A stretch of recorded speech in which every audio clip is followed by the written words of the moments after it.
भारत का इतिहास, भारत का इतिहास। ध्यान दीजिएगा, अब आइएगा आगे, आइएगा आप समझिएगा। भारत का इतिहास, भारत के इतिहास। नहीं ऐसे उठाइए, नहीं लड़का को ऐसे मत उठाइए ना, ऐसे कैसे उठा दीजिएगा। आइए आगे, आइए आगे आइए। देखिए यहां पे 5 गो है, 6 गो बैठाइए, ठीक है।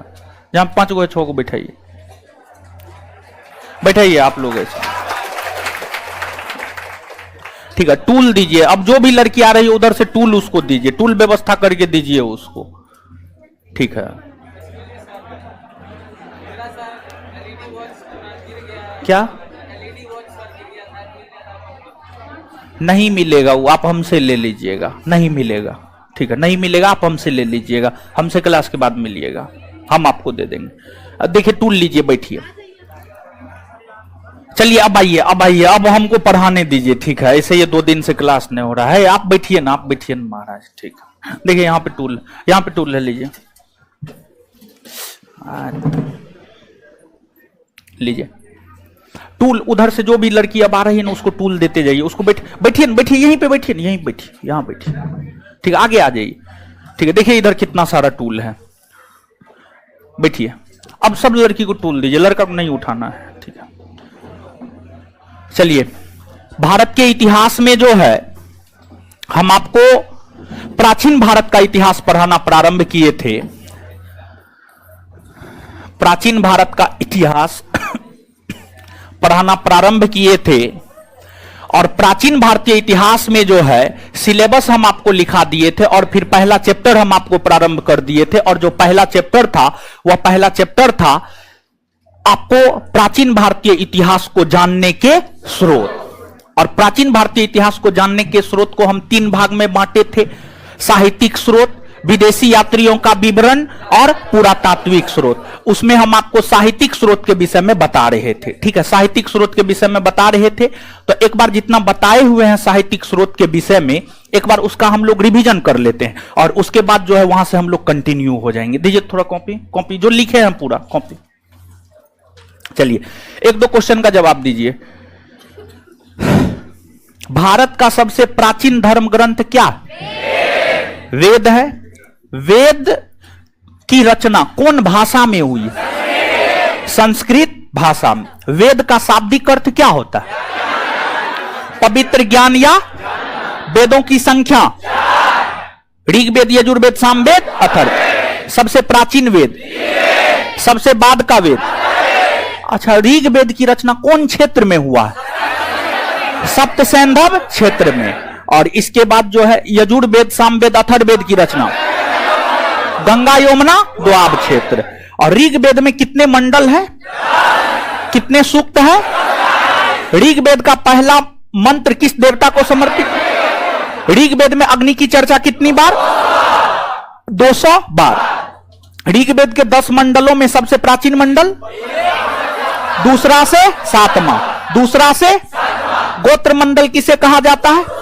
दूसरा से 7वां। सबसे आधुनिक मंडल पहला और 10वां। यही पढ़ाए थे। चलिए ठीक है, इतना ही पढ़ाए थे। चलिए अब आगे आ जाइए। तो हम लोग पढ़ना प्रारंभ कर चुके हैं प्राचीन भारतीय इतिहास को, और प्राचीन भारतीय इतिहास के अंतर्गत जो है, प्राचीन भारतीय इतिहास को जानने के स्रोत में सबसे महत्वपूर्ण स्रोत, साहित्यिक स्रोत के अंतर्गत सबसे महत्वपूर्ण स्रोत वेद है। वेद की चर्चा जो है हम आपके साथ कर रहे थे, वेद की चर्चा हम आपके साथ कर रहे थे। आपको टूल दिया जाएगा, आप चिंता नहीं कीजिए, जल्दी टूल ला करके दीजिए इसको, ठीक है।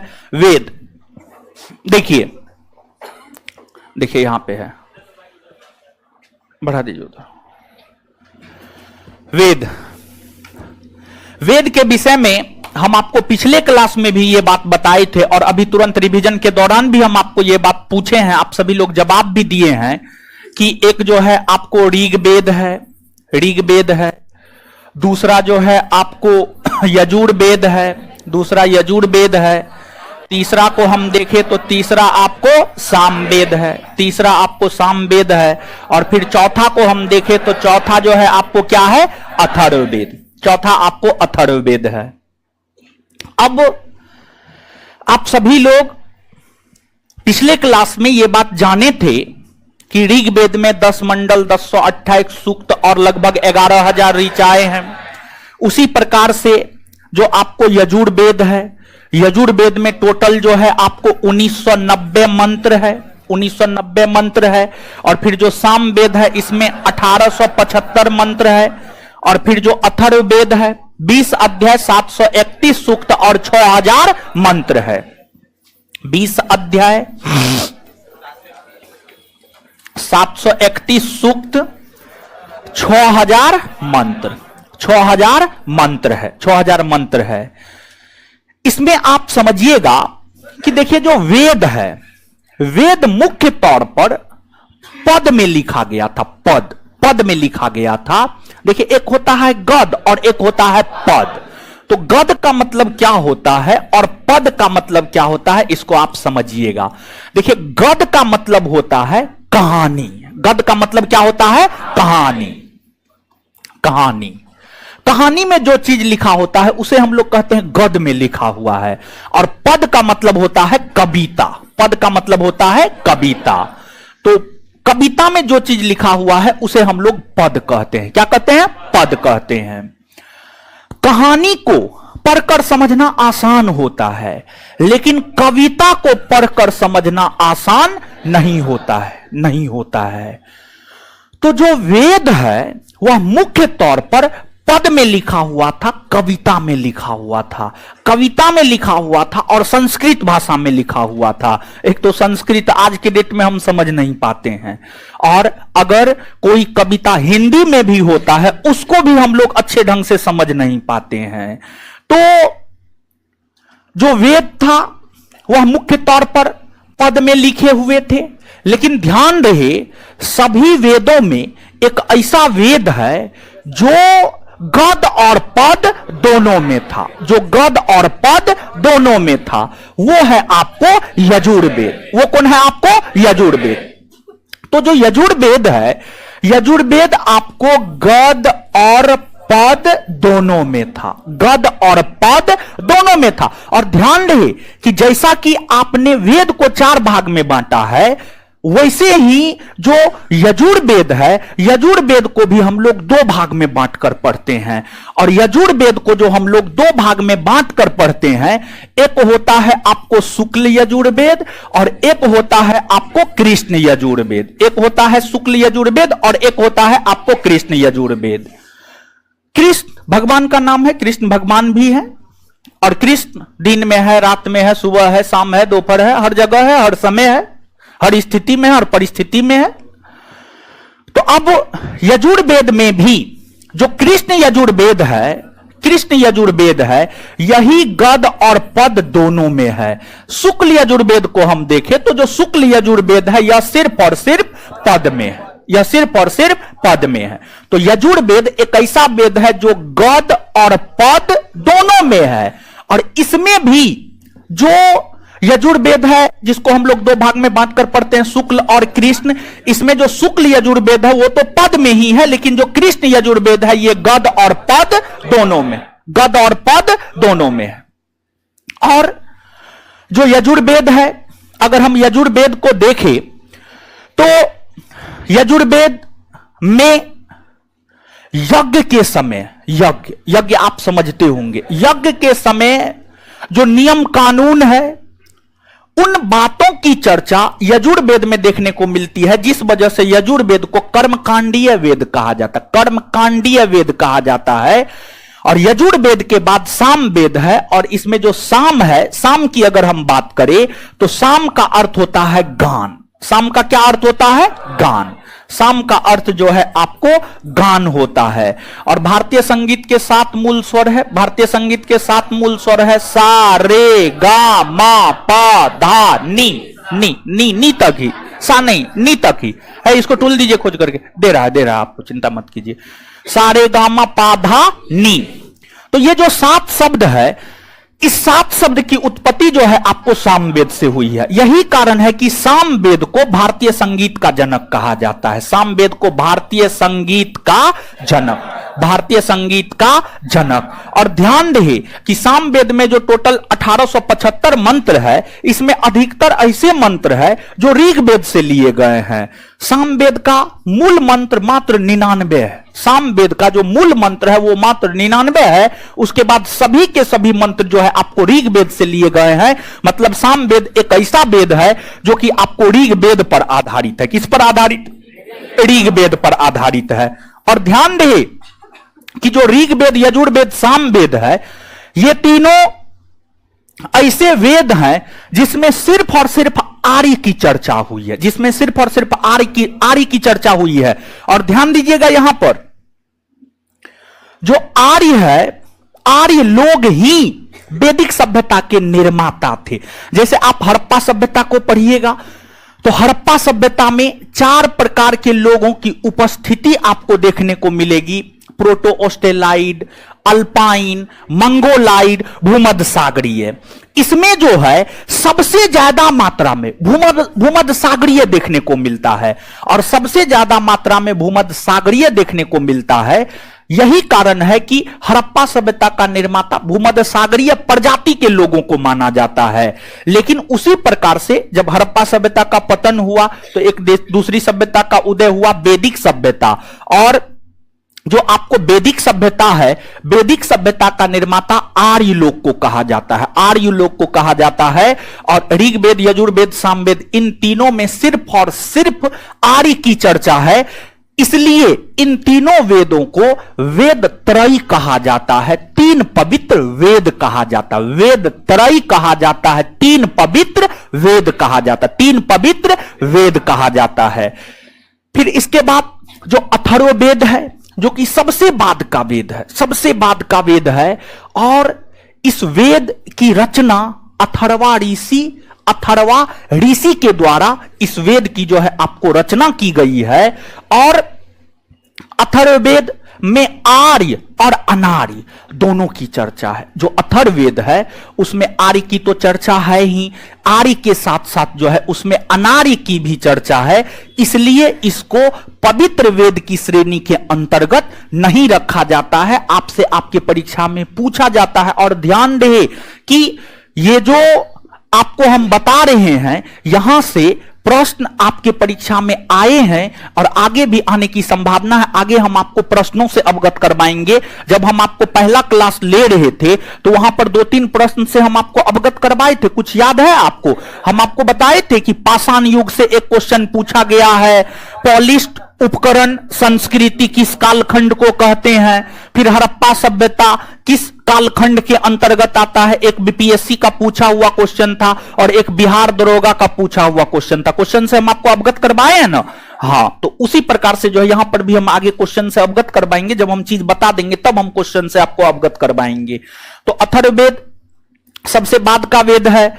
अथर्वा ऋषि ने इसकी रचना की है और इसमें आर्य अनार्य दोनों की चर्चा है, जिस वजह से इसे पवित्र वेद के अंतर्गत जो है आपको नहीं माना जाता है। इसमें रोग निवारण, तंत्र मंत्र, जादू टोना, इन सभी चीजों का उल्लेख जो है आपको अथर्ववेद में देखने को मिलता है। अब यहां पर आप देखिएगा एक कॉलम बना रहे हैं और इस कॉलम से प्रश्न रहने की संभावना काफी अधिक होती है। वेद, उपवेद और फिर शतपथ ब्राह्मण ग्रंथ, शतपथ ब्राह्मण ग्रंथ,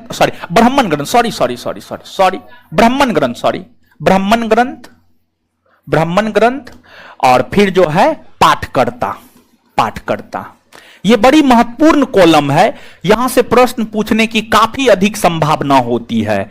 तो वेद में तो सबसे पहले जो है आपको ऋग्वेद है। ऋग्वेद के ऊपर जो है आपको आयुर्वेद नामक उपवेद लिखा गया है और ऋग्वेद के ऊपर जो ब्राह्मण ग्रंथ लिखा गया है वह है ऐतरेय और कोशितकी और इसके पाठकर्ता को होत्री या होतरा कहते हैं। होत्री या होतरा, होत्री या होत्रा कहते हैं। फिर इसके बाद दूसरा है ऋग्वेद के बाद यजुर्वेद है। जो यजुर्वेद है, यजुर्वेद के ऊपर जो है आपको धनुर्वेद नामक उपवेद लिखा गया है। धनुर्वेद नामक उपवेद लिखा गया है और इसके ऊपर जो है शतपथ और तैतरय ब्राह्मण ग्रंथ लिखा गया है। तैतरय ब्राह्मण ग्रंथ लिखा गया है। और ध्यान रहे कि सभी ब्राह्मण ग्रंथों में जो सबसे प्रमाणिक और सबसे बड़ा ब्राह्मण ग्रंथ है वह आपको शतपथ ब्राह्मण ग्रंथ है। और शतपथ ब्राह्मण ग्रंथ जो है आपको यजुर्वेद के ऊपर लिखा गया है। और इसके पाठकर्ता को हम लोग अर्धव्यू कहते हैं। क्या कहते हैं? अर्धव्यू, अर्धव्यू कहते हैं। फिर इसके बाद आगे है आपको सामवेद। जो सामवेद है, सामवेद के ऊपर जो है आपको जो उपवेद लिखे गए हैं वह है आपको गंधर्व वेद, गंधर्व वेद, गंधर्व वेद। और इसके ऊपर जो ब्राह्मण ग्रंथ लिखा गया है पंचवीस और षड्वीस, पंचवीस और षड्वीस, पंचवीस और षड्वीस। और इसके बाद जो सामवेद है इसके पाठकर्ता को उद्गाता, समझ गए, उद्गाता या उदात्री कहा जाता है, उद्गाता या उदात्री कहा जाता है। और फिर अगला है आपको अथर्ववेद, अथर्ववेद। और जो अथर्ववेद है इसके ऊपर जो है आपको शिल्प वेद नामक उपवेद लिखे गए, शिल्प वेद नामक उपवेद लिखे गए हैं। और इसके ऊपर गौपत ब्राह्मण ग्रंथ, गौपत ब्राह्मण ग्रंथ लिखे गए हैं। और इसके पाठकर्ता को ब्रह्मा कहा जाता है, ब्रह्मा। और ध्यान दीजिएगा यहां पर यह प्रश्न काफी बदनाम है कि यह जो अथर्ववेद वाला बात है, अथर्ववेद के ऊपर कौन सा ब्राह्मण ग्रंथ लिखा गया है और अथर्ववेद के पाठकर्ता को क्या कहा जाता है, ये दोनों प्रश्न जो है बहुत बदनाम प्रश्न है। और हमको लगता है यूपीएससी, यूपीपीसीएस, बीपीएससी, एसएससी, लगभग हर बोर्ड ने इस प्रश्न को पूछ दिया है। लेकिन अगर हम बिहार दरोगा की बात करें तो बिहार दरोगा जो है नहीं पूछा है। देखिए, हम आपको पिछले सेशन में, अगर आप पिछला सेशन किए होंगे तो हम आपको यह बात बताए होंगे कि वैदिक साहित्य, वैदिक साहित्य के अंतर्गत वेद, ब्राह्मण ग्रंथ, आरण्यक और उपनिषद आता है। बताए थे? हाँ, सबका पहला दिन है का नहीं ना? वैदिक साहित्य के अंतर्गत वेद, ब्राह्मण ग्रंथ, आरण्यक और उपनिषद आता है। तो जो वैदिक साहित्य है, वैदिक साहित्य हमें वैदिक सभ्यता के विषय में जानकारी देता है। जो वैदिक साहित्य है वह हमें वैदिक सभ्यता के विषय में जानकारी प्रदान करता है। यह सब बात जो है हम आपको पिछले सेशन में बताए हुए थे। अब वैदिक साहित्य को पढ़ते हुए ही मानव के 4 आश्रम के विषय में आपको मिलेगा। हम यहां पर यह बात बताने जा रहे हैं, आप गौर से सुनिएगा। हम आपको यहां पर यह बात बताने जा रहे हैं कि आपके बिहार दरोगा परीक्षा में यहां से कौन से प्रश्न पूछे हैं, आपके बिहार दरोगा परीक्षा में यहां से कौन से प्रश्न पूछे हैं, वो बात जो है हम आपको बताने जा रहे हैं। तो आपको आश्रम को लेकर के प्रश्न पूछा गया था, मानव के जीवन के आश्रम को लेकर के प्रश्न पूछा गया था। और आगे चल करके हम आपको बताएंगे, 4 आश्रम के विषय में बताएंगे। और ध्यान रहे कि वैदिक साहित्य के अंतर्गत वेद भी आता है, ब्राह्मण ग्रंथ भी आता है, आरण्यक भी आता है और उपनिषद भी आता है। और जो ब्राह्मण ग्रंथ, आरण्यक और उपनिषद है वो किसके ऊपर लिखा गया? वो वेद के ऊपर लिखा गया। किसके ऊपर? वेद के ऊपर लिखा गया है। तो उसमें जो है एक है आपको जवालोपनिषद, एक है आपको जवालोपनिषद, जवालोपनिषद। और जब आप जवालोपनिषद को देखेंगे तो जो जवालोपनिषद है, जवालोपनिषद हमें मानव के जीवन के 4 आश्रम के विषय में बताता है, मानव के जीवन के 4 आश्रम के विषय में बताता है। और जवालोपनिषद में इस बात का विवरण है कि वैदिक काल के समय मानव के औसत जीवन काल 100 वर्ष निर्धारित किए गए थे। जैसे आज के डेट में हम मानवों का जो औसत जीवन काल है वो कितना निर्धारित किया गया? 66-67 वर्ष, 66-67 वर्ष जो है अभी निर्धारित है लगभग में। तो वैदिक काल में मानव का जो औसत जीवन काल हुआ करता था वह 100 वर्ष का हुआ करता था। और 100 वर्ष के जीवन काल को 4 भागों में बांटा गया था। एक आपको ब्रह्मचर्य आश्रम था, दूसरा जो है आपको गृहस्थ आश्रम था, दूसरा गृहस्थ आश्रम था, और फिर तीसरा आप देखिएगा तो तीसरा जो है आपको वानप्रस्थ आश्रम था, और फिर चौथा हम देखें तो जो चौथा था, चौथा आपको सन्यासी आश्रम, चौथा क्या था आपको सन्यासी आश्रम, चौथा सन्यासी आश्रम था। तो अब देखिएगा ब्रह्मचर्य आश्रम जन्म से 25 वर्ष, जन्म से 25 वर्ष के अवधि को ब्रह्मचर्य आश्रम कहा गया।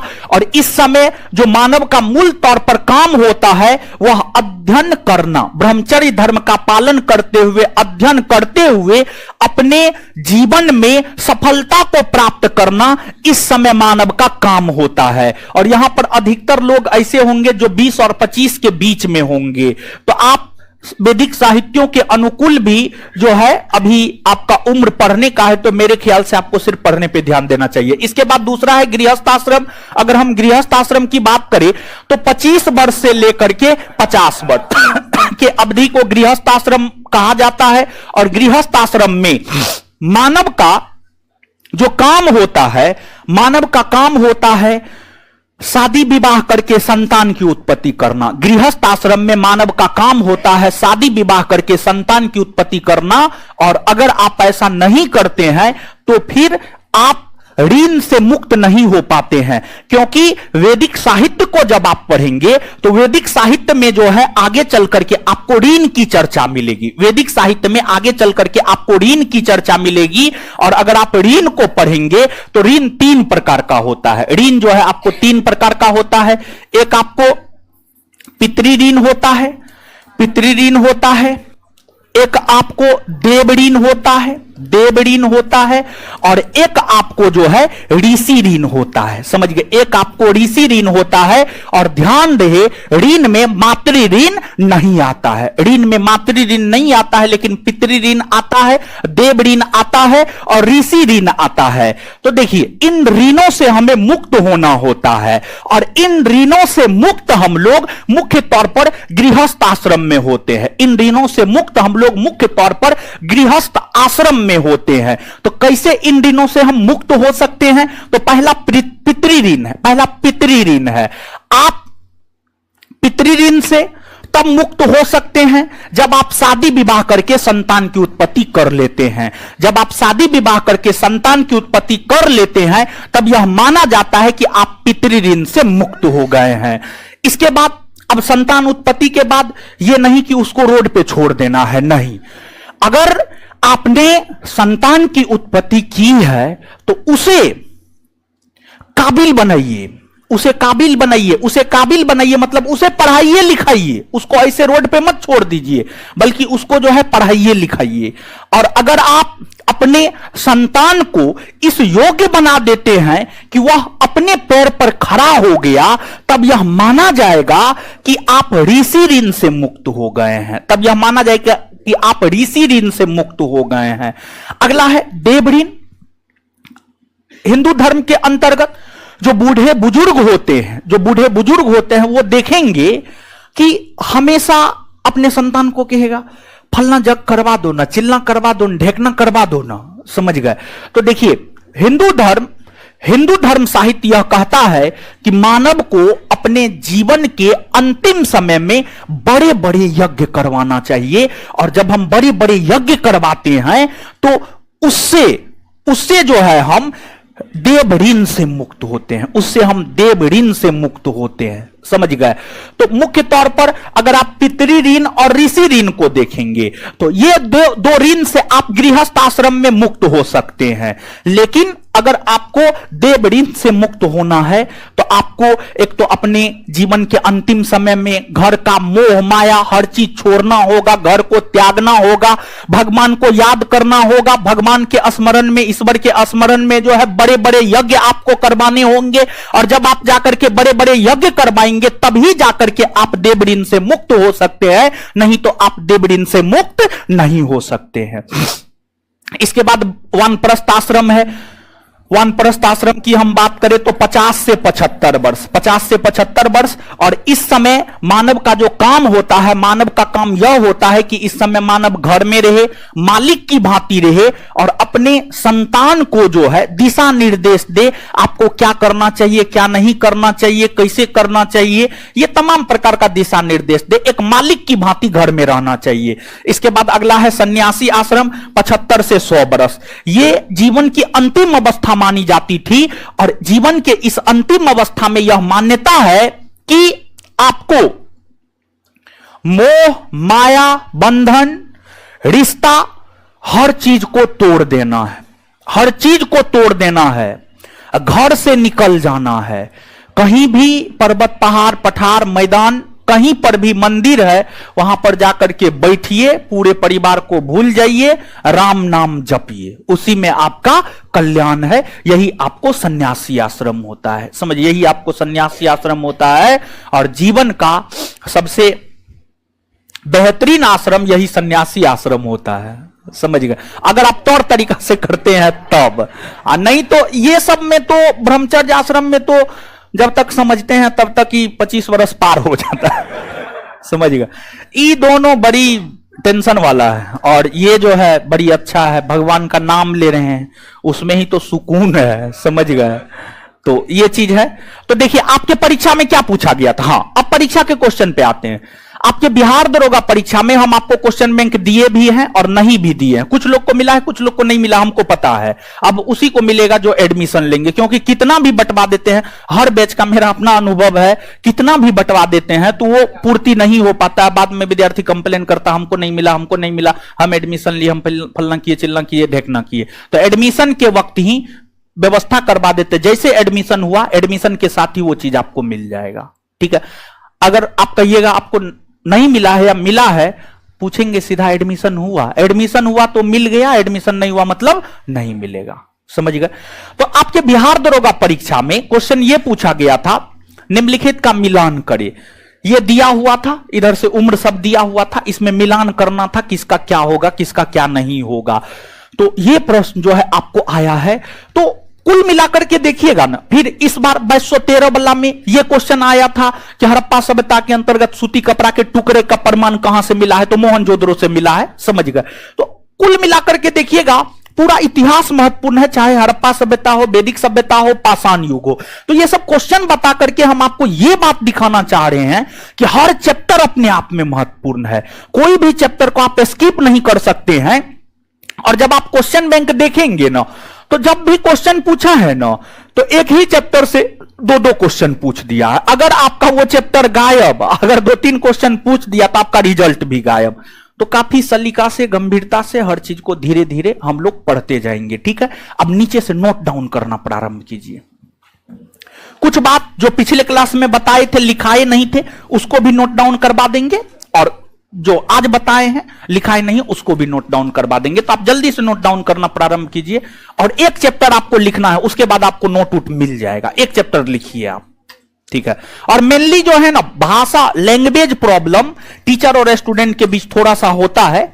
ऐसे हम भी ठेठी ही है, देहाती ही है, तो हमको लगता है कि आज तक कभी प्रॉब्लम नहीं हुआ है, लेकिन फिर भी जो है हम रिस्क नहीं लेना चाहते। क्या हमारा बात आप लोग नहीं समझते हैं? समझते हैं ना? हाँ, और इतना बोल्ड आवाज है जी, समझ गए। तो स्पष्ट रहना चाहिए मेरे ख्याल से। फिर भी 1 सप्ताह टाइम लगता ही है, कितने भी आप समझदार हैं फिर भी एक दूसरे को समझने में थोड़ा सा तो टाइम लग ही जाता है। लिखिए, लिखना प्रारंभ कीजिए, लिखिएगा। ऋग्वेद के, देखिए कुछ बात ऐसा है जो नहीं लिखा है ऋग्वेद में, पिछले क्लास में बताए थे, तो पिछले क्लास में जो बताए थे नहीं लिखा है तो वो पहले लिखा रहे हैं, फिर आज के क्लास को लिखाएंगे। लिखिएगा, ऋग्वेद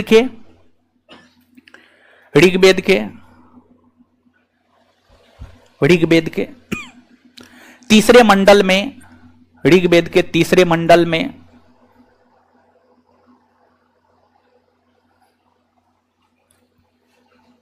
ऋग्वेद के तीसरे मंडल में सूर्य देवता ऋग्वेद के तीसरे मंडल में सूर्य देवता सावित्री, ऋग्वेद के तीसरे मंडल में सूर्य देवता सावित्री को समर्पित गायत्री मंत्र,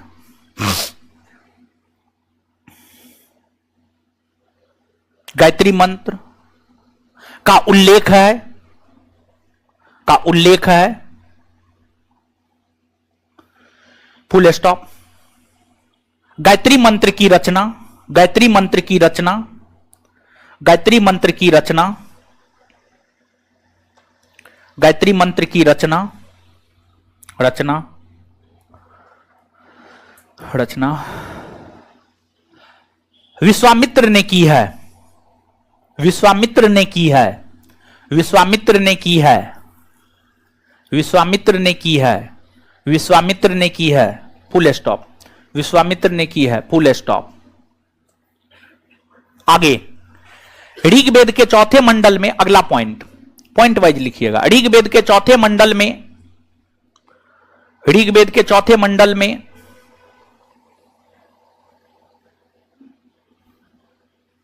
ऋग्वेद के चौथे मंडल में कृषि, कृषि, कृषि, कृषि, एग्रीकल्चर, एग्रीकल्चर, कृषि, कृषि से संबंधित, कृषि से संबंधित, कृषि से संबंधित प्रावधानों की चर्चा है, कृषि से संबंधित प्रावधानों की चर्चा है, कृषि से संबंधित प्रावधानों की चर्चा है, कृषि से संबंधित प्रावधानों की चर्चा है। अगला पॉइंट, ऋग्वेद के सातवें मंडल में, ऋग्वेद के सातवें मंडल में, ऋग्वेद के सातवें मंडल में, ऋग्वेद के सातवें मंडल में, ऋग्वेद के सातवें मंडल में, सातवें मंडल में, सातवें मंडल में, ऋग्वेद के सातवें मंडल में भगवान विष्णु, भगवान विष्णु, भगवान विष्णु, भगवान विष्णु का उल्लेख है, भगवान विष्णु का उल्लेख है, भगवान विष्णु का उल्लेख है, भगवान विष्णु का उल्लेख है।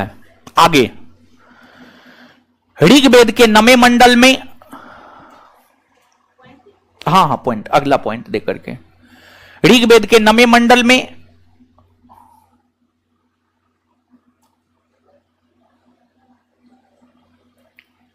नवें मंडल में वनस्पति के देवता, वनस्पति के देवता, वनस्पति के देवता, वनस्पति के देवता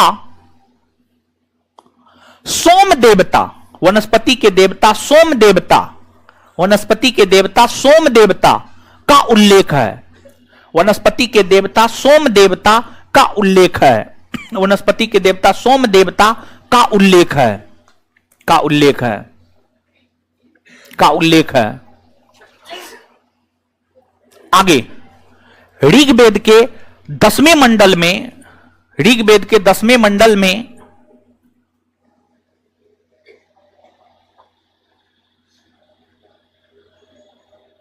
परमपिता ब्रह्मा, ऋग्वेद के 10वें मंडल में परमपिता ब्रह्मा, ऋग्वेद के 10वें मंडल में परमपिता ब्रह्मा, परमपिता ब्रह्मा, परमपिता ब्रह्मा, ब्रह्मा, परमपिता ब्रह्मा, ब्रह्मा और चातुस्वर्ण समाज, परमपिता ब्रह्मा और चातुस्वर्ण समाज लिख देते हैं हम बोर्ड पे, चातुस्वर्ण समाज, चातुस्वर्ण समाज, चातुस्वर्ण समाज, चातुस्वर्ण समाज का उल्लेख है।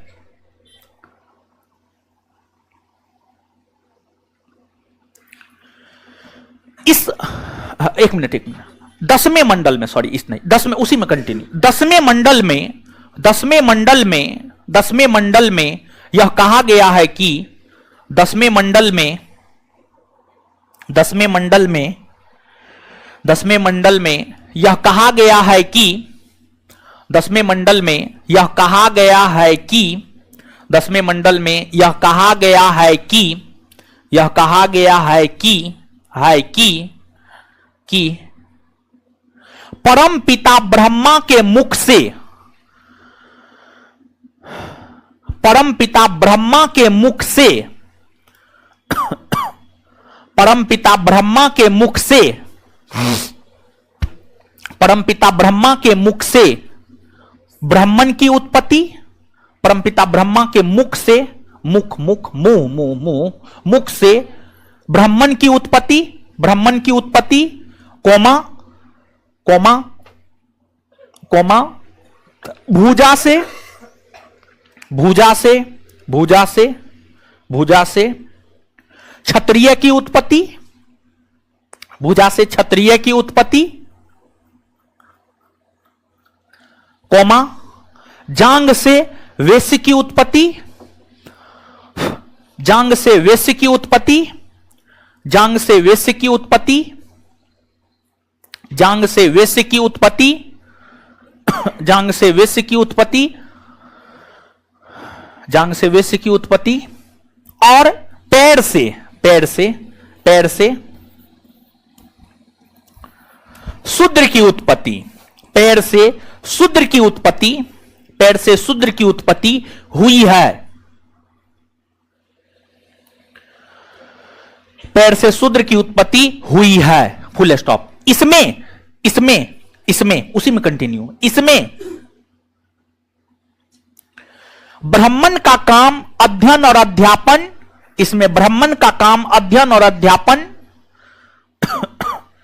इसमें ब्राह्मण का काम अध्ययन और अध्यापन कोमा काम, हां काम, इसमें ब्राह्मण का काम अध्ययन और अध्यापन, अध्ययन और अध्यापन कोमा क्षत्रिय का काम शासन कोमा क्षत्रिय का काम शासन कोमा वेश्य का काम, वेश्य का काम, वेश्य का काम, वेश्य का काम, वेश्य का काम कृषि और पशुपालन, वेश्य का काम कृषि और पशुपालन, कृषि और पशुपालन तथा तथा तथा तथा तथा शूद्र का काम, तथा शूद्र का काम, तथा शूद्र का काम, शूद्र का काम, शूद्र का काम, शूद्र का काम ऊपर के तीनों वर्णों की सेवा करना, ऊपर के तीनों वर्णों की सेवा करना, ऊपर के तीनों वर्णों की सेवा करना था, ऊपर के तीनों वर्णों की सेवा करना था, सेवा करना था।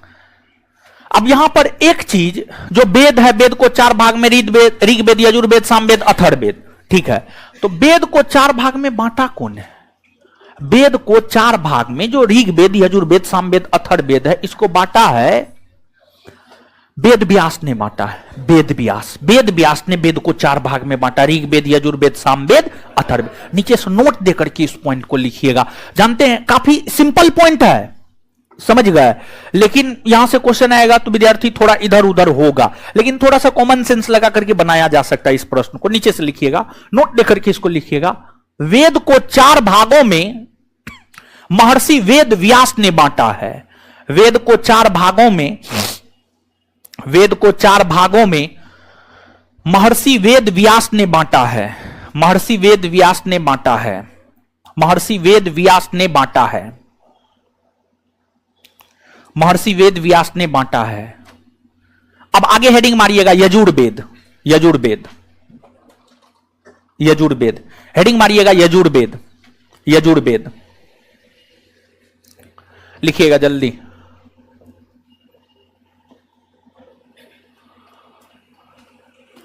यजुर्वेद, यजुर का अर्थ डैश देकर, यजुर का अर्थ, यजुर का अर्थ, यजुर का अर्थ, यजुर का अर्थ, यजुर का अर्थ यज्ञ होता है, यजुर का अर्थ यज्ञ होता है। यजुर का अर्थ यज्ञ होता है।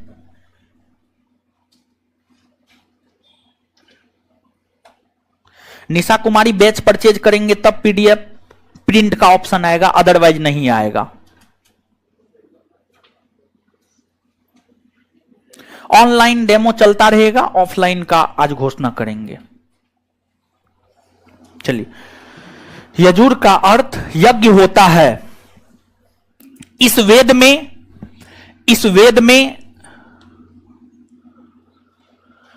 यज्ञ के समय, इस वेद में यज्ञ के समय होने वाले, यज्ञ के समय होने वाले कर्मकांडों का उल्लेख है। कर्मकांडों का उल्लेख है। यज्ञ के समय होने वाले कर्मकांडों का उल्लेख है। यज्ञ के समय होने वाले कर्मकांडों का उल्लेख है। कर्मकांडों का उल्लेख है, जिस कारण इसे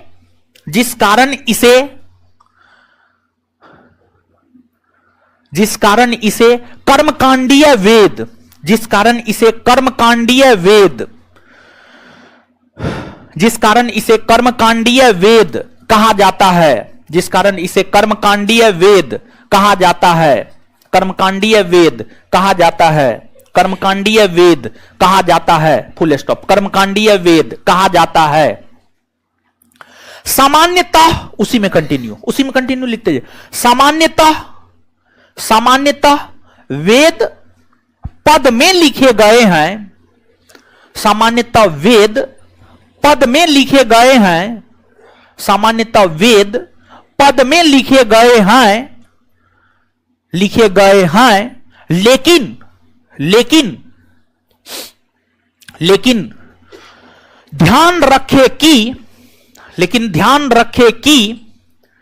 ध्यान रखे कि यजुर्वेद एक ऐसा वेद है, यजुर्वेद एक ऐसा वेद है जो गद और पद दोनों में लिखे गए हैं। जो गद और पद दोनों में लिखे गए हैं। जो गद और पद दोनों में लिखे गए हैं। जो गद और पद दोनों में लिखे गए हैं। जो गद और पद दोनों में लिखे गए हैं। Full stop. उसी में हम लोग एक मिनट यजुर्वेद को हम लोग काट दे। यजुर्वेद को दो भागों में, यजुर्वेद को दो भागों में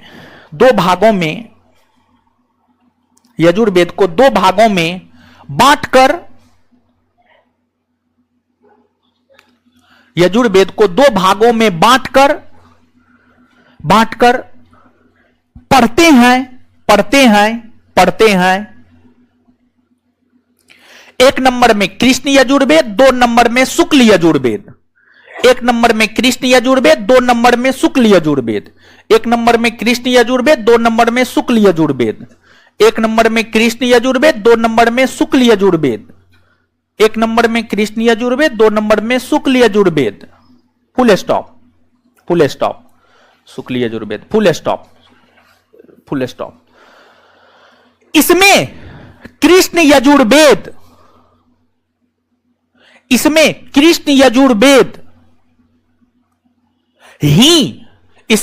यजुर्वेद ही गद और पद दोनों में है।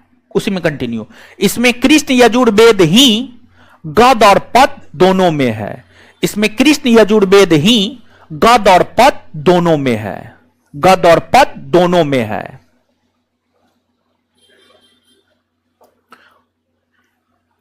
अब नीचे से लिखिएगा, यजुर्वेद में मूलतः 1990 मंत्र है। यजुर्वेद में मूलतः 1990 मंत्र है। यजुर्वेद में मूलतः 1990 मंत्र है।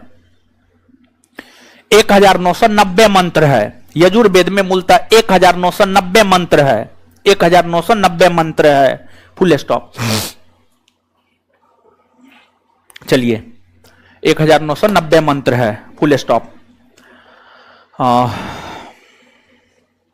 चलिए आगे हेडिंग मारिएगा सामवेद, आगे हेडिंग मारिएगा सामवेद, सामवेद, सामवेद, सामवेद, फास्ट लिखिए थोड़ा, सामवेद डैश देकर। साम का अर्थ गान होता है, साम का अर्थ गान होता है।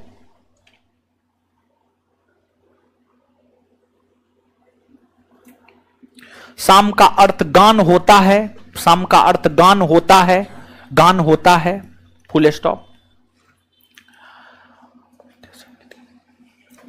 Full stop. भारतीय संगीत के 7 मूल स्वर, भारतीय संगीत के 7 मूल स्वर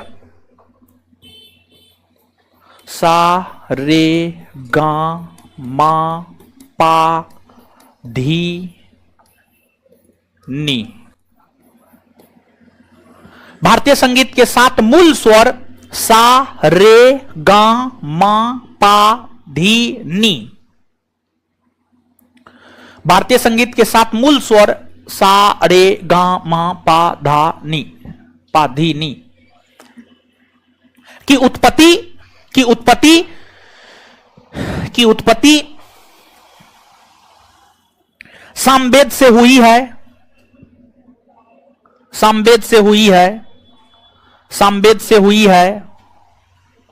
जिस कारण सामवेद को, जिस कारण सामवेद को, जिस कारण सामवेद को, सामवेद को भारतीय संगीत का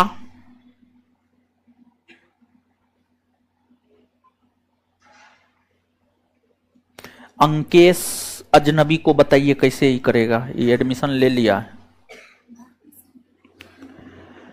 जिस कारण सामवेद को भारतीय संगीत का जनक, भारतीय संगीत का जनक, भारतीय संगीत का जनक कहा जाता है, जिस कारण सामवेद को भारतीय संगीत का जनक कहा जाता है, भारतीय संगीत का जनक कहा जाता है। इस वेद में कुल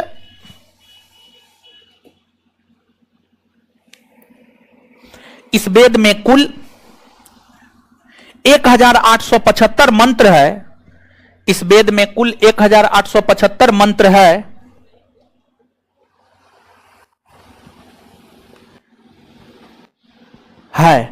इसमें से, इसमें से, इसमें से, इसमें से, इसमें से, इसमें से, इसमें से, इसमें से 99 मंत्र को छोड़कर, इसमें से 99 मंत्र को छोड़कर, 99 मंत्र को छोड़कर सभी मंत्र ऋग्वेद से लिए गए हैं, सभी मंत्र ऋग्वेद से लिए गए हैं, सभी मंत्र ऋग्वेद से लिए गए हैं। अर्थात, अर्थात, अर्थात हम यह, अर्थात हम यह कह सकते हैं कि, अर्थात हम यह कह सकते हैं कि, अर्थात हम यह कह सकते हैं कि, अर्थात हम यह कह सकते हैं कि सामवेद, सामवेद ऋग्वेद पर आधारित, सामवेद ऋग्वेद पर आधारित, सामवेद ऋग्वेद पर आधारित, ऋग्वेद पर आधारित वेद है, ऋग्वेद पर आधारित वेद है, फुल स्टॉप। आगे हेडिंग मारिएगा अथर्ववेद, आगे हेडिंग मारिएगा अथर्ववेद है, लगने दीजिए ना, है थोड़ी लगने दीजिए। अथर्ववेद, अथर्ववेद यह सबसे बाद का वेद है, यह सबसे बाद का वेद है, यह सबसे बाद का वेद है, यह सबसे बाद का वेद है, यह सबसे बाद का वेद है। इसकी रचना, इसकी रचना, इसकी रचना अथर्वा ऋषि ने, इसकी रचना अथर्वा ऋषि ने, अथर्वा। अथर्वा ऋषि ने की है, अथर्वा ऋषि ने की है। Full stop. इस वेद में 20 अध्याय, इस वेद में 20 अध्याय, इस वेद में 20 अध्याय, 20 अध्याय, 731 सूक्त, इस वेद में 20 अध्याय, 731 सूक्त और 6000 मंत्र है। इस वेद में 20 अध्याय, 731 सूक्त और 6000 मंत्र है। इस वेद में 20 अध्याय, 731 सूक्त और 6000 मंत्र है। इस वेद में 20 अध्याय, 731 सूक्त और 6000 मंत्र है। 6000 मंत्र है, 6000 मंत्र है।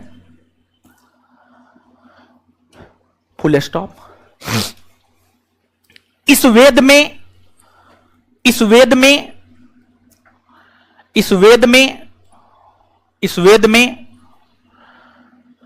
रोग निवारण तंत्र मंत्र, इस वेद में रोग निवारण, रोग निवारण तंत्र मंत्र, तंत्र मंत्र, जादू टोना, तंत्र मंत्र, जादू टोना, जादू टोना, जादू टोना, औषधि, औषधि, औषधि, औषधि इत्यादि का उल्लेख है।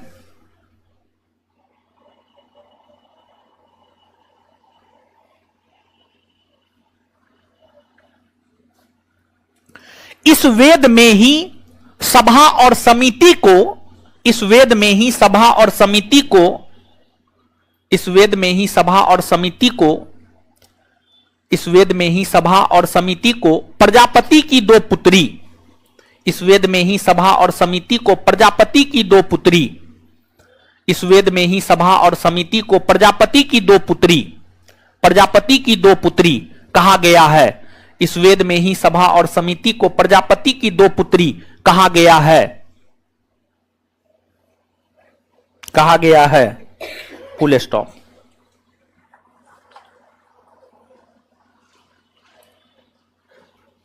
अब नीचे से लिखिएगा, ऋग वेद, नोट देकर के इसको लिखेगा, नोट देकर के, ऋग वेद, यजुर वेद, साम वेद, ऋग वेद, यजुर वेद, साम वेद, ऋग वेद, यजुर वेद, साम वेद, ऋग वेद, यजुर वेद, साम वेद को वेद त्रयी, वेद त्रयी, कॉस्ट में 3 पवित्र वेद, ऋग वेद, यजुर वेद, साम वेद, कॉस्ट में ऋग वेद, यजुर वेद, साम वेद को वेद त्रयी, कॉस्ट में 3 पवित्र वेद के अंतर्गत रखा जाता है। वेद त्रयी, कॉस्ट में 3 पवित्र वेद के अंतर्गत रखा जाता है, के अंतर्गत रखा जाता है,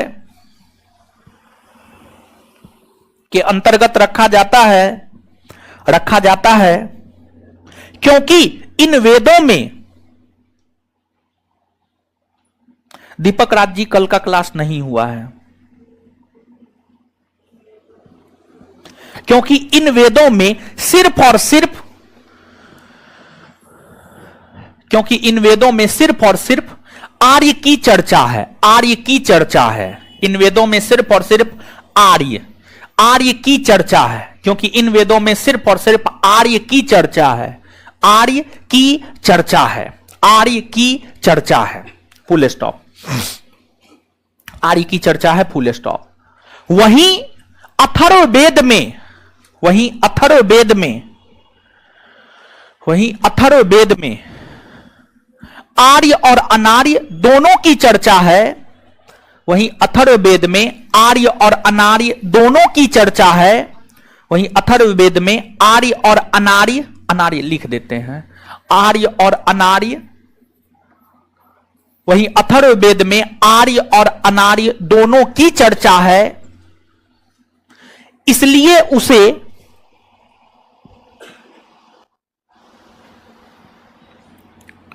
इसलिए उसे पवित्र वेद में शामिल नहीं किया जाता है।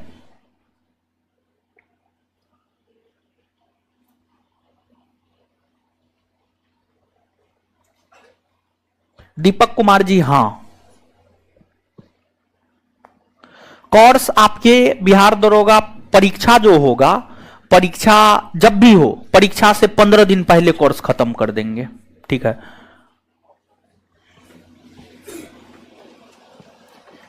चलिए अब आगे आइएगा। यहां पे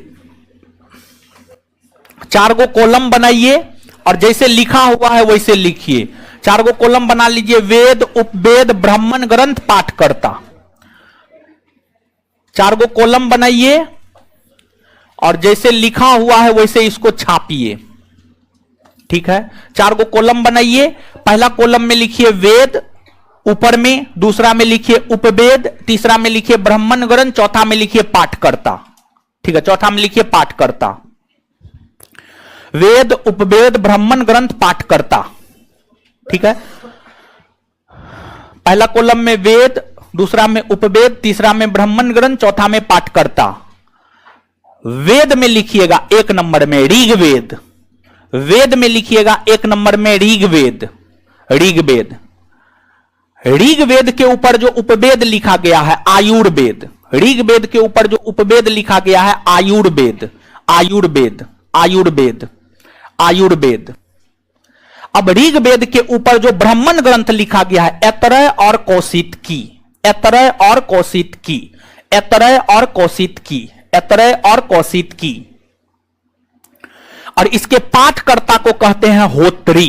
इसके पाठकर्ता को कहते हैं होत्री। इसके पाठकर्ता को कहते हैं होत्री। होत्री होत्री। आगे अब वेद में 2 नंबर में लिखिएगा यजुर्वेद। वेद में 2 नंबर में लिखिएगा यजुर्वेद। वेद में 2 नंबर में लिखिएगा यजुर्वेद। यजुर्वेद के ऊपर जो उपवेद लिखा गया है वह है धनुर्वेद। यजुर्वेद के ऊपर जो उपवेद लिखा गया है वह है धनुर्वेद। धनुर्वेद धनुर्वेद। और फिर जो ब्राह्मण ग्रंथ लिखा गया है वह है शतपथ और तैत्तरीय ब्राह्मण ग्रंथ। शतपथ और तैत्तरीय ब्राह्मण ग्रंथ। तैत्तरीय ब्राह्मण ग्रंथ। और इसके पाठकर्ता को कहते हैं अर्धव्यू। इसके पाठकर्ता को कहते हैं अर्धव्यू। अर्धव्यू अर्धव्यू अर्धव्यू। फिर 3 नंबर में सामवेद। 3 नंबर में सामवेद। सामवेद के ऊपर जो उपवेद लिखा गया वह है गंधर्व वेद। वह है गंधर्व वेद। गंधर्व वेद।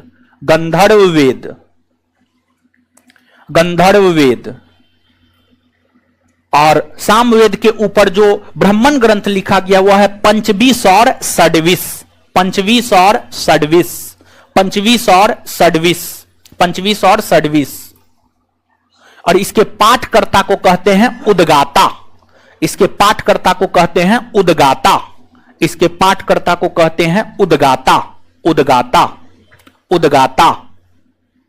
आगे 4 नंबर में अथर्ववेद। 4 नंबर में अथर्ववेद। अथर्ववेद।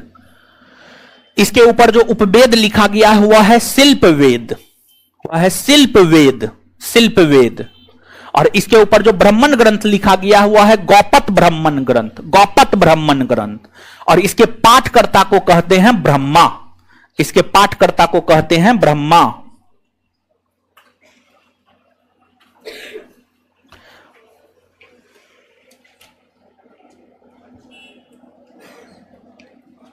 अच्छा गौतम जी देखते हैं। जीतन कुमार पढ़िएगा मन से तो निकल जाएगा। अरे मेहनत करने वाला का निकलता है। मेहनत कीजिएगा निकल जाएगा, मेहनत नहीं कीजिएगा नहीं निकलेगा। मेहनत करना होगा, दूसरा कोई उपाय नहीं। कुरियर का व्यवस्था है नहीं। जो बुक आपको पढ़ना है आरती जी आप पढ़ सकते हैं, ठीक है। सबसे बड़ा दिक्कत क्या हो जाता है जानते हैं विद्यार्थी में, यही हम जो बताए हैं उसके अलावा बोलेगा बोलेगी कि ई पढ़ सकते, पढ़िए ना, आपको कौन रोका है? कोई रोका है? अरे लोकतंत्र है, आजादी है। लोकतंत्र की तो यही खूबसूरती है कि जो करना है आप कीजिए, ठीक है। नहीं करना है मत कीजिए, तो अब हम बोल रहे हैं आम, वो बोल रही है इमली पढ़े, तो एकदम इमली पढ़िए, कोई दिक्कत ना है। बुक सब अच्छा है, हम किसी बुक का क्रिटिसाइज नहीं कर रहे हैं, हर बुक अच्छा है, लेकिन आपको कोई एक चूज करके पढ़ना होगा, नहीं तो आपके मन में होगा सर ये बुक बोले हैं हम ही पढ़ रहे हैं, मन में दुविधा होगा, समझे। तो कोई भी एक बुक उठा करके आप पढ़िए, कोई दिक्कत नहीं, हर बुक बेहतर है, हर बुक बेहतर है। अब हमको जो अच्छा लगता है हम वो गाइड करते हैं, हम जो बुक स्वयं पढ़े हैं हम वो गाइड करते हैं। अब जो बुक हम पढ़े ही नहीं है वो बुक हम कैसे गाइड कर दे कि हाँ ये बुक पढ़िए, ऐसे बुक हर अच्छा होता है, ठीक है। चलिए अब आइए, अब देखिएगा यहां पर कि जो वैदिक साहित्य है, देखिए ध्यान दीजिएगा, हम कौन चैप्टर पढ़ रहे हैं, कुछ याद है? हाय, कौन चैप्टर पढ़ रहे हैं? अरे बोलिए ना। प्राचीन भारतीय इतिहास को जानने के स्रोत। और प्राचीन भारतीय इतिहास का सिलेबस याद है? सिलेबस नहीं याद है जी। पाषाण युग पढ़ना है, हड़प्पा पढ़ना है, वैदिक पढ़ना है, महाजनपद काल पढ़ना है, बौद्ध जैन पढ़ना है, शुंग वंश, कण्व वंश, सातवाहन वंश पढ़ना है। मतलब प्राचीन भारतीय इतिहास को जानने के स्रोत क्या है, उस विषय में हम जानते कहां से हैं, इस चैप्टर को हम पढ़ रहे हैं, समझे। और ध्यान दीजिएगा, वैदिक साहित्य की चर्चा जो है वैदिक सभ्यता नामक चैप्टर में भी होगा, वैदिक साहित्य की चर्चा वैदिक सभ्यता नामक चैप्टर में भी होगा। तो यहां पर जो है एक शॉर्ट ब्रीफ हमने आपको दिया है। अब इसके अलावे देखिएगा, वैदिक सभ्यता से पहले हड़प्पा सभ्यता है, तो हड़प्पा सभ्यता के विषय में जानकारी का स्रोत क्या है? तो हड़प्पा सभ्यता के विषय में जानकारी का जो स्रोत है वह पुरातात्विक स्रोत है, पुरातात्विक स्रोत। मतलब खुदाई से जो वस्तु प्राप्त हुई है वह हमें हड़प्पा सभ्यता के विषय में बताता है, समझ गए। तो हड़प्पा हो गया, वैदिक हो गया। हड़प्पा वैदिक के बाद जो है महाजनपद काल होता है, बौद्ध और जैन होता है। तो जो महाजनपद काल और बौद्ध और जैन है, मतलब 6ठी सदी ईस्वी पूर्व का भारत है, 6ठी सदी ईस्वी पूर्व का भारत है, और बौद्ध और जैन महाजनपद है। इन सभी के विषय में जानकारी हमें बौद्ध साहित्य और जैन साहित्य से मिलता है, बौद्ध साहित्य और जैन साहित्य से मिलता है। तो यहां पर बौद्ध साहित्य, जैन साहित्य की चर्चा करेंगे। फिर अब देखिएगा, भारतीय धर्म ग्रंथों में ही एक आपको पुराण आता है, पुराण समझिए, पुराण आता है। और यहां पर हम आपको ये सब जो है, ये सब जो बताए नहीं, वैदिक सभ्यता का अंग है, वैदिक सभ्यता में ये सब चीज आपको मिल जाएगा। तो यहां पर लिखाने की जरूरत नहीं है, बस हम आपको यहां पर यह दिखाना चाह रहे थे कि इस प्रकार से आपके परीक्षा में यहां से क्वेश्चन पूछा जाता है। तो अभी नहीं कहिएगा ये सर बताए लिखाए नहीं, वैदिक सभ्यता में आपको नोट में मिल जाएगा, इसी वजह से ये हम आपको लिखा नहीं रहे हैं, ठीक है। तो अब आइएगा आप यहां पर कि जैसे कि प्राचीन भारतीय इतिहास में आपने सिलेबस में लिखा होगा, मौर्य वंश को अपने सिलेबस में लिखा होगा, सिलेबस पलट करके देखिए लिखे हैं कि नहीं लिखे हैं। मौर्य वंश के बाद आप गुप्त वंश को सिलेबस में लिखे होंगे, गुप्त वंश के बाद जो है सातवाहन वंश, सातवाहन वंश तो हम आपको लिखाए नहीं है, लेकिन मौर्योत्तर काल में, मौर्योत्तर काल में जो है शुंग, कण्व, सातवाहन, हिंद, यूनानी, शक, पहलव और कुषाण के विषय में पढ़ना होता है। मौर्योत्तर काल में जो है ये सब चैप्टर हम लोगों को पढ़ना होता है, समझ गए। तो सातवाहन हम लिखे नहीं है, लेकिन जो है आपको सातवाहन वंश भी भारतीय इतिहास में है। अब देखिएगा यहां पर कि मौर्यों के विषय में जानकारी के तो कई सारे स्रोत हैं, गुप्तों के विषय में भी जानकारी के कई सारे स्रोत हैं, सातवाहनों के विषय में भी जानकारी के कई सारे स्रोत हैं। लेकिन विशेष तौर पर कौन से धार्मिक साहित्य हमें इसकी जानकारी प्रदान करता है? तो धार्मिक साहित्य में एक आपको पुराण आता है। अगर हम धार्मिक साहित्य की बात करें तो धार्मिक साहित्य में जो है एक आपको पुराण आता है, और पुराणों की कुल संख्या है आपको 18। पुराणों की कुल संख्या कितनी है? 18। और जो आपको पुराण है, पुराणों में 18 पुराण है, और पुराण की जो रचना हुई है गुप्त काल में हुई है। पुराण की रचना गुप्त काल में हुई है, और गुप्त काल में इसकी रचना लोमहर्ष और उग्रशर्मा, लोमहर्ष और उग्रशर्मा ने किया है। इन पुराणों में, 18 पुराणों में जो सबसे प्राचीनतम प्रमाणिक पुराण है वह मत्स्य पुराण है। कौन है? मत्स्य पुराण। और जो मत्स्य पुराण है, यह मत्स्य पुराण हमें सातवाहन वंश के विषय में जानकारी प्रदान करता है। फिर मत्स्य पुराण के बाद जो है वायु पुराण है। वायु पुराण को आप देखिएगा तो जो वायु पुराण है वह आपको गुप्त वंश के विषय में जानकारी प्रदान करता है। और इसके बाद विष्णु पुराण है। जो विष्णु पुराण है यह हमें मौर्य वंश के विषय में जानकारी प्रदान करता है। मौर्य वंश के विषय में जानकारी प्रदान करता है। और ध्यान रहे यहां पर एक बात और, धार्मिक साहित्यों में पुराण, धार्मिक साहित्यों में पुराण एक ऐसा धार्मिक साहित्य है जो भारतीय इतिहास का क्रमबद्ध विवरण या क्रमबद्ध जानकारी हमें प्रदान करता है। मतलब और धार्मिक साहित्य को देखेंगे तो एज इट इज लिखा हुआ है, लेकिन पुराणों में जो भारत का इतिहास वर्णित है वह स्टेप बाय स्टेप लिखा हुआ है। मतलब जैसे विष्णु पुराण को पढ़िएगा तो उसमें पहले चंद्रगुप्त मौर्य की चर्चा होगी, फिर बिंदुसार की चर्चा होगी, फिर अशोक की चर्चा होगी। वायु पुराण में आप देखेंगे तो पहले चंद्रगुप्त प्रथम की चर्चा होगी, फिर समुद्रगुप्त, फिर चंद्रगुप्त द्वितीय, फिर कुमारगुप्त प्रथम, तो क्रमबद्ध तरीका से। फिर मत्स्य पुराण में देखिएगा तो यज्ञ श्री सातकर्णी, गौतमी सातकर्णी, वशिष्ठी, पुलुमावी, सबके क्रमबद्ध तरीका से इतिहास आपको देखने को मिलेगा। तो कहने का मतलब ये क्वेश्चन पूछा जा सकता है, काफी अच्छा क्वेश्चन है। देखिए कंपटीशन में, जनरल कंपटीशन में आपको थोड़ा सा अपने दिमाग को ब्रॉड रखना होगा, ओपन रखना होगा, इनिशिएटिव बनना होगा आपको। और देखिए जब यह क्वेश्चन पूछ सकता है कि रामनाथ कोविंद केमे क्रम के राष्ट्रपति बने थे, तो कुछ भी आपसे आपके परीक्षा में पूछ सकता है। तो हर छोटा से छोटा, हर बड़ा से बड़ा चीज, देखिए हर चीज आपको टीचर नहीं बताएगा, हर चीज आपको बुक में नहीं मिलेगा, हर चीज नोट में नहीं मिलेगा। थोड़ा सा आपको अपने दिमाग को भी ब्रॉड बनाना होगा। अगर आप जनरल कंपटीशन में, कंपटीशन की इस दुनिया में फाइट करना चाहते हैं तो दिमाग को ब्रॉड बनाइए, पढ़िए, 7 घंटा, 8 घंटा, 10 घंटा, जितना फुर्सत मिलता उतना पढ़िए, रगड़ के पढ़िए। पढ़ने के अलावा कुछ होना ही नहीं चाहिए, समझ गए? दिमाग लगाइए और सीधे भैंस की तरह नहीं पढ़ना है, थोड़ा सा दिमाग लगाना है। जैसे हम देखते हैं, हम बोलते हैं ना, यहां से देखिए ये क्वेश्चन पूछा है, ये पूछा जा सकता है, ये नहीं पूछा है, समझ गए? तो हम किताब कॉपी देखते हैं, इसी वजह से ये सब बात बोल पाते हैं। अगर हम किताब कॉपी नहीं देखते तो हम थोड़े बोल पाते। तो जैसे हम अपने आप को जो है बनाए हुए हैं, वैसे ही आप भी बनिए, तभी कुछ होने वाला है। तो आपसे पूछा जा सकता है निम्नलिखित में से कौन ऐसे साहित्य है जो हमें भारतीय इतिहास की क्रमबद्ध जानकारी प्रदान करता है? ऑप्शन ए में वेद, ऑप्शन बी में महाकाव्य, ऑप्शन सी में पुराण, ऑप्शन सी में स्मृति ग्रंथ। तो आंसर क्या होगा? पुराण। क्या होगा? पुराण होगा। ठीक है, पुराण होगा। तो इसको आप याद रखिएगा। तो प्राचीन भारतीय इतिहास में ये सब चैप्टर पढ़ना होता है और ये सब चैप्टर के विषय में जानकारी ये सब पुराण जो है हमें देता है। तो कहीं ना कहीं प्राचीन भारतीय इतिहास की जानकारी हमें पुराणों से भी प्राप्त होती है। इसके अलावे प्राचीन भारतीय इतिहास में आप जो है बौद्ध जैन को पढ़ते हैं तो बौद्ध जैन के विषय में जानकारी का जो स्रोत है, बौद्ध धर्म के विषय में जानकारी का स्रोत बौद्ध साहित्य है, बौद्ध साहित्य है।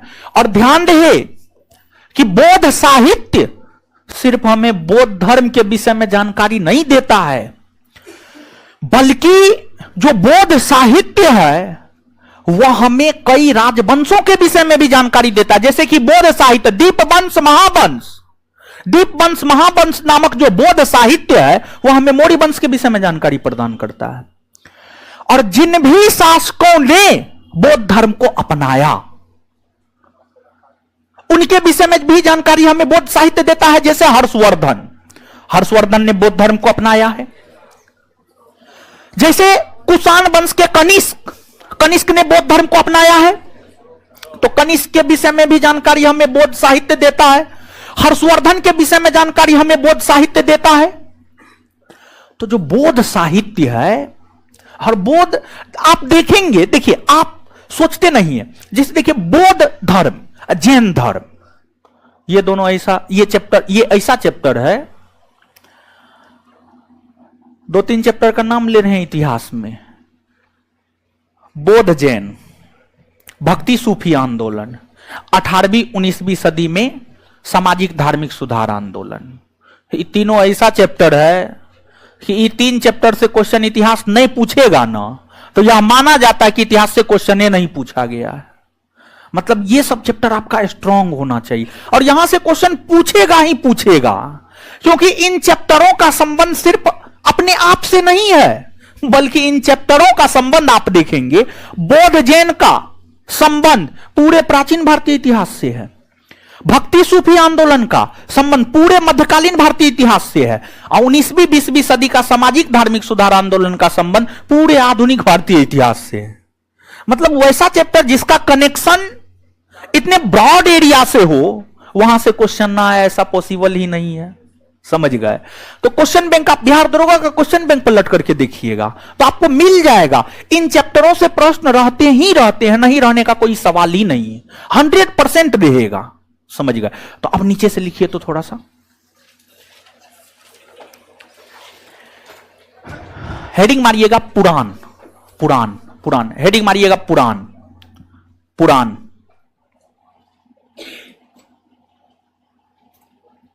नितेश जी एकदम दरोगा बन सकते हैं अगर आप परीक्षा पास करेंगे तो, और परीक्षा पास आप तब करेंगे जब आप अच्छे से पढ़ेंगे तो मेहनत कीजिएगा तो कोई भी बन सकता है। ठीक है, लिखिएगा पुराण, डैश देकर लिखिएगा। वैदिक साहित्य के अलावे, वैदिक साहित्य के अलावे हमको जो है ना, देखिए रिजल्ट लेना है। आप लोग का इतना बड़ा जो है, इतना जबरदस्त विश्वास है, यानी देखिए कि हम कुल मिलाकर के जो है एक बैच में, अभी आप देखिएगा बिहार दरोगा बैच तीसरा बैच है ये, एक बैच में कम से कम 1200 से 1500 छात्र ऑफलाइन में बैठता है।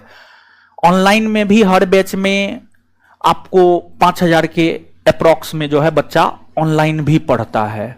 तो इतने सारे लोग जुड़े हैं तो उनका एक जो है विश्वास है, इसलिए लोग जुड़े हैं। तो अब जानते हैं, हम खुद नहीं सोच पा रहे हैं कि हमको तो क्या करवाना है उतना पता है, लेकिन आपका इतना बेहतर रिस्पॉन्स है कि हम खुद सोचने पर मजबूर हो रहे हैं कि और क्या से क्या करवा दे। समझ गए? कि ताकि जो है आप बेहतर से बेहतर हो जाए। और अब तो जिम्मेदारी और भी ज्यादा बढ़ गया है, बहुत कुछ करवाएंगे, लेकिन यहाँ पे जगह का इतना प्रॉब्लम है ना, हम आपको क्या बताएं। जगह को लेकर जो है ना मात खा जाते हैं, लेकिन फिर भी 1-2 दिन सप्ताह में मेरे पास रिजर्व है, सैटरडे संडे।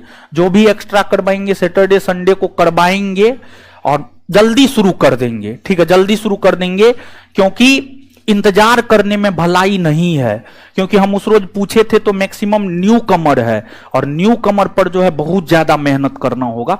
जो 1-2 बार पढ़े लिखे हैं उन पर तो बहुत ज्यादा मेहनत की जरूरत नहीं है, लेकिन जो एकदम न्यू कमर है उस पर बहुत ज्यादा मेहनत की जरूरत है। समझ गए? और संस्थान से मैक्सिमम न्यू कमर ही जुड़ते हैं, और एक बार दिमाग उनका खाली रहता है, एक बार में जो बकते हैं, जो बताते हैं दिमाग में घुस जाता है, याद रख लेता है, परीक्षा क्रैक करके आ जाता है। मैक्सिमम न्यू कमर का रिजल्ट ही हमारे यहां से होता है। समझ गए? पुराना सब तो अपना दिमाग में इतना कचरा भर लेता है ना, उसको समझाते हैं बायां तो समझेगा दायां। समझे?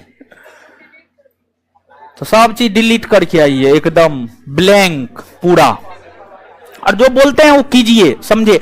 और देखिए, जानते हैं बिहार दरोगा परीक्षा कुछ नहीं है, इतना बात हमको समझ में आ गया है।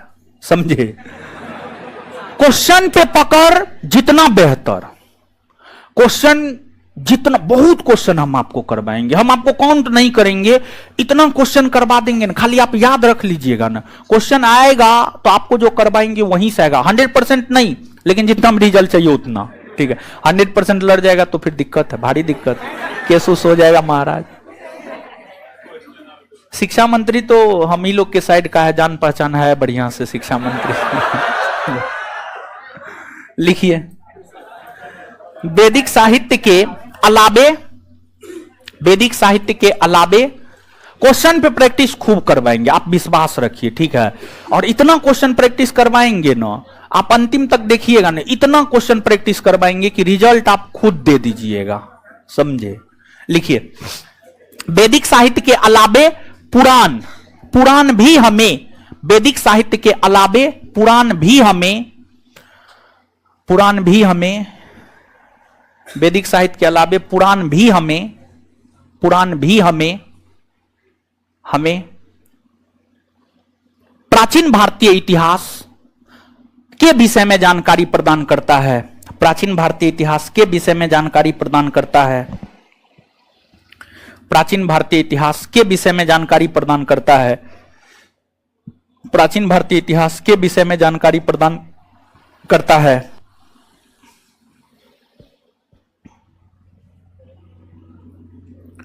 उसी में भारतीय इतिहास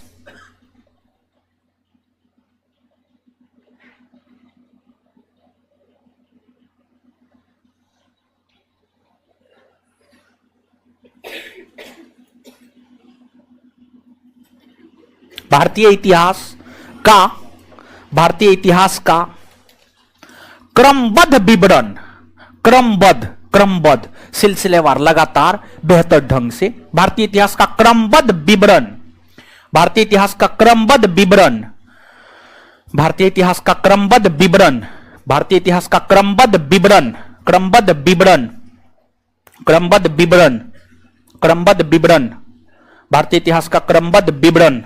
विवरण पुराणों में देखने को मिलता है।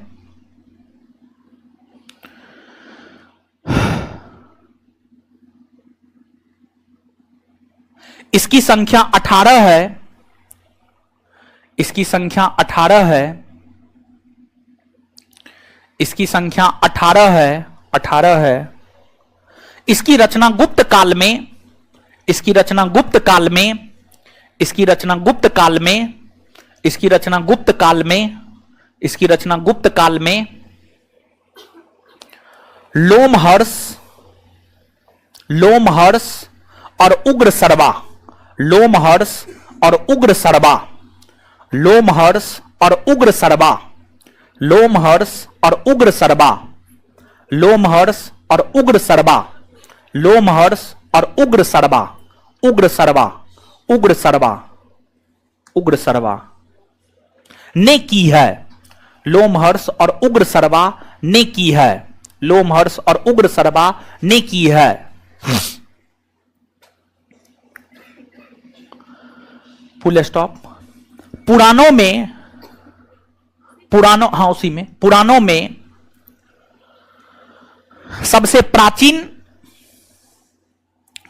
सबसे प्राचीन और प्रमाणिक पुराण पुराणों में सबसे प्राचीन और प्रमाणिक पुराण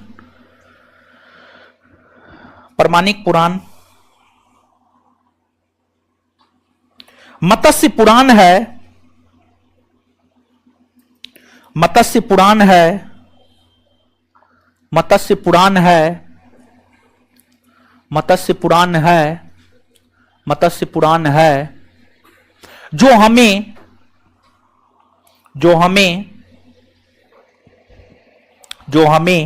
सातवाहन वंश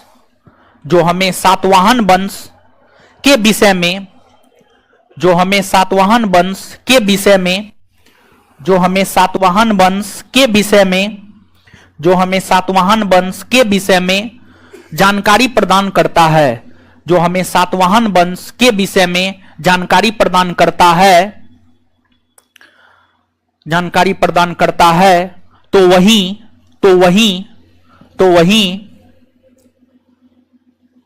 विष्णु पुराण मौर्य वंश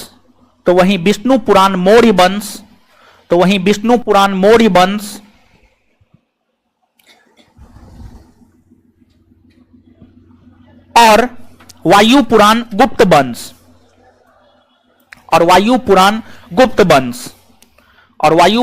गुप्त वंश के विषय में जानकारी प्रदान करता है।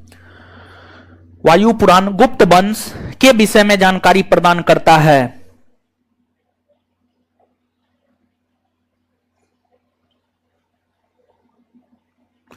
पिछले क्लास का पीडीएफ नहीं मिला है अब तक। पिछले क्लास का पीडीएफ थोड़े देंगे, लिखा रहे हैं तो पीडीएफ कौन चीज का है? लिखा रहे हैं ना जी, तो पीडीएफ कौन चीज का? ठीक है, चलिए फुल स्टॉप। अब इसके बाद आगे हेडिंग मारिएगा, बौद्ध साहित्य और जैन साहित्य। बौद्ध साहित्य और जैन साहित्य से भी हमें भारतीय इतिहास के विषय में जानकारी प्राप्त होता है। बौद्ध साहित्य और जैन साहित्य, बौद्ध साहित्य और जैन साहित्य, बौद्ध साहित्य और जैन साहित्य, बौद्ध साहित्य और जैन साहित्य। देखिए, ध्यान दीजिएगा, आइएगा आप यहां पे, आइएगा आप यहां पे, बौद्ध साहित्य। अगर हम बौद्ध साहित्य को देखें तो बौद्ध साहित्यों में जो सबसे प्राचीनतम बौद्ध साहित्य है, जो सबसे प्राचीनतम बौद्ध साहित्य है, वह है आपको त्रिपिटक, त्रिपिटक, त्रिपिटक, त्रिपिटक, त्रिपिटक। और त्रिपिटक के अंतर्गत जो है सूत पिटक, विनय पिटक और अभिधम पिटक, अभिधम पिटक, अभिधम पिटक आता है।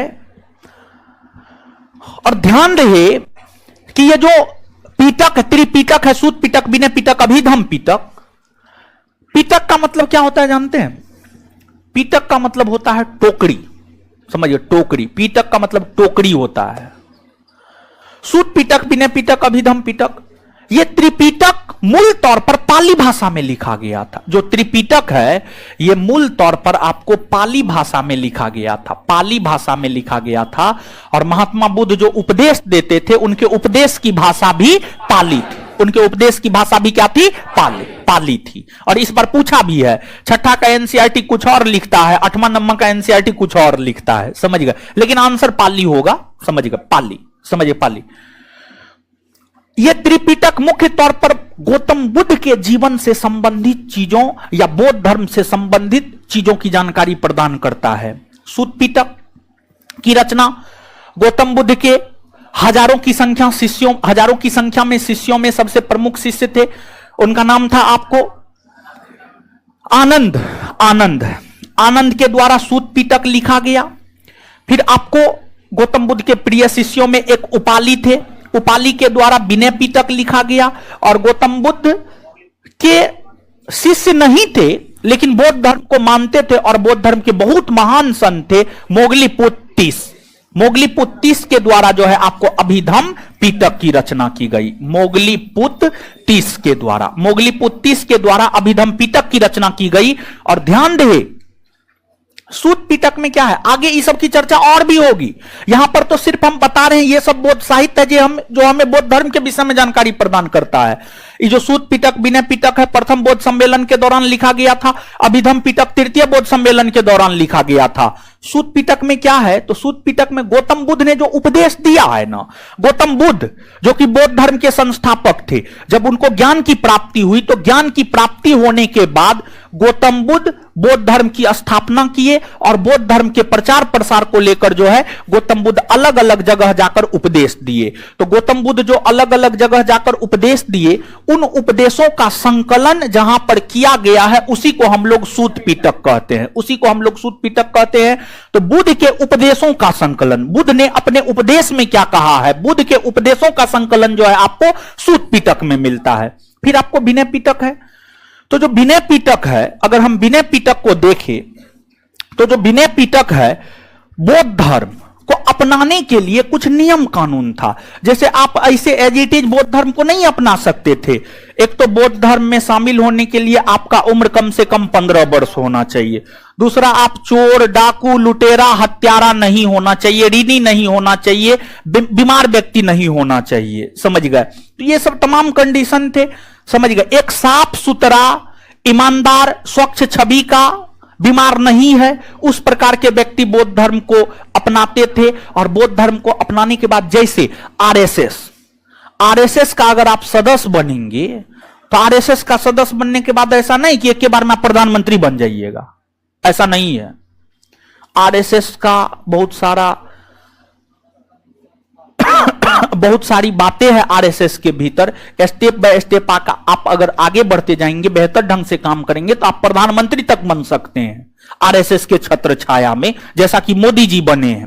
मोदी जी एक सामान्य प्रचारक से जो है प्रधानमंत्री तक के पद को आसीन किए हैं। अगर मोदी जी प्रधानमंत्री बने हैं तो उसमें आरएसएस नामक संस्था का बहुत बड़ा योगदान है, समझ गए। और बीजेपी जो इलेक्शन जीतती है आरएसएस के कारण जीतती है, समझ गए। तो बहुत सारी बातें हैं, चलिए छोड़िए ये सब बात।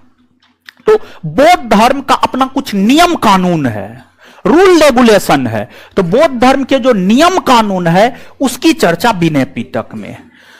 फिर अभिधम्म पिटक, गौतम बुद्ध के उपदेशों की दार्शनिक व्याख्या की गई है। मतलब गौतम बुद्ध जो उपदेश दिए हैं उस उपदेश की व्याख्या की गई है कि गौतम बुद्ध इस उपदेश में यह बात बोले हैं तो इसका अर्थ क्या होता है, समझ गए। तो उसकी दार्शनिक व्याख्या जो है आपको अभिधम्म पिटक में देखने को मिलती है, समझ गए। तो याद रखिएगा, ये सब पूछा जाता है। नीचे से लिखिए, लिखिएगा बौद्ध साहित्य के अंतर्गत बौद्ध साहित्य के अंतर्गत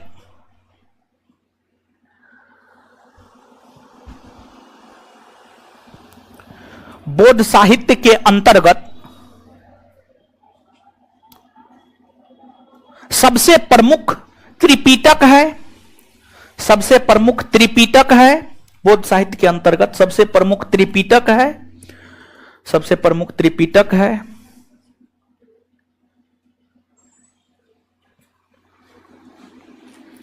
त्रिपिटक है। इसकी रचना पाली भाषा में हुई है।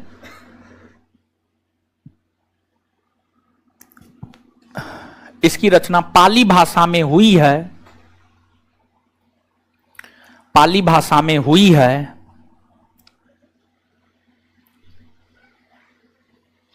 Full stop. त्रिपिटक के अंतर्गत जो सूत पिटक है, त्रिपिटक के अंतर्गत जो सूत पिटक है, त्रिपिटक के अंतर्गत जो सूत पिटक है, त्रिपिटक के अंतर्गत जो सूत पिटक है, सूत पिटक है, उसकी रचना प्रथम बौद्ध सम्मेलन के दौरान आनंद के द्वारा, उसकी रचना प्रथम बौद्ध सम्मेलन के दौरान, उसकी रचना प्रथम बौद्ध सम्मेलन के दौरान, प्रथम बौद्ध सम्मेलन के दौरान आनंद के द्वारा, उसकी रचना प्रथम बौद्ध सम्मेलन के दौरान आनंद के द्वारा की गई है। आनंद के द्वारा की गई है। आनंद के द्वारा की गई है। आनंद के द्वारा की गई है। इसमें इसमें इसमें बौद्ध धर्म के, इसमें बौद्ध धर्म के, इसमें बौद्ध धर्म के अंतर्गत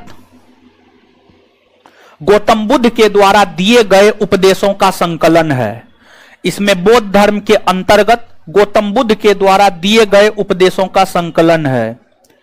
इसमें बौद्ध धर्म के अंतर्गत गौतम बुद्ध के द्वारा दिए गए उपदेशों का संकलन है। इसमें बौद्ध धर्म के अंतर्गत गौतम बुद्ध के द्वारा दिए गए उपदेशों का संकलन है। गौतम बुद्ध के द्वारा दिए गए उपदेशों का संकलन है। गुलाम राज जी एकदम नहीं, उसी में, या पैराग्राफ चेंज करके लिखिएगा, पैराग्राफ चेंज करके लिखिएगा, पैराग्राफ चेंज करके उसी में लिखिएगा। विनय पिटक की रचना, विनय पिटक की रचना, विनय पिटक की रचना, विनय पिटक की रचना, विनय पिटक की रचना, विनय पिटक की रचना, विनय पिटक की रचना प्रथम बौद्ध सम्मेलन के दौरान, विनय पिटक की रचना प्रथम बौद्ध सम्मेलन के दौरान उपाली के द्वारा किया गया, उपाली के द्वारा किया गया। विनय पिटक की रचना प्रथम बौद्ध सम्मेलन के दौरान उपाली के द्वारा किया गया। विनय पिटक की रचना प्रथम बौद्ध सम्मेलन के दौरान उपालि के द्वारा किया गया। इसमें बौद्ध धर्म के नियम और कानूनों का संग्रह है। इसमें बौद्ध धर्म के नियम और कानूनों का संग्रह है। इसमें बौद्ध धर्म के नियम और कानूनों का संग्रह है। बौद्ध धर्म के नियम और कानूनों का संग्रह है। नियम और कानूनों का संग्रह है। वहीं अभिधम्म पिटक की रचना, वहीं अभिधम्म पिटक की रचना, अभिधम्म पिटक की रचना,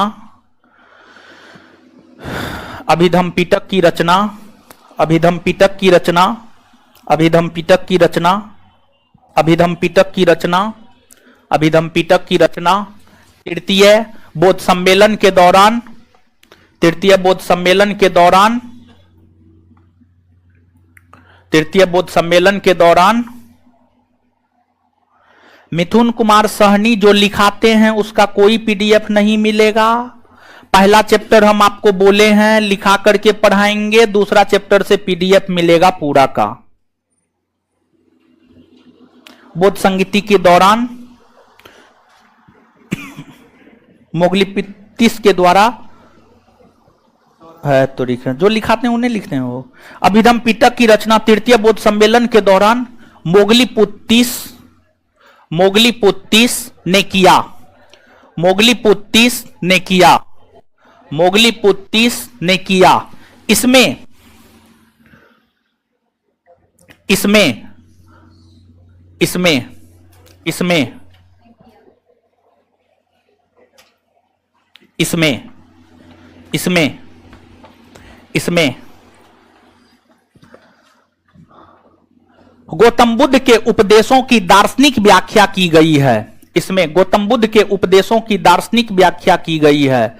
इसमें गौतम बुद्ध के उपदेशों की दार्शनिक व्याख्या की गई है। इसमें गौतम बुद्ध के उपदेशों की दार्शनिक व्याख्या की गई है। दार्शनिक व्याख्या की गई है। इसमें गौतम बुद्ध के उपदेशों की दार्शनिक व्याख्या की गई है। अब आइए बोर्ड पे, सीधा बोर्ड पे बनिए, इधर उधर मत झांकिए। अब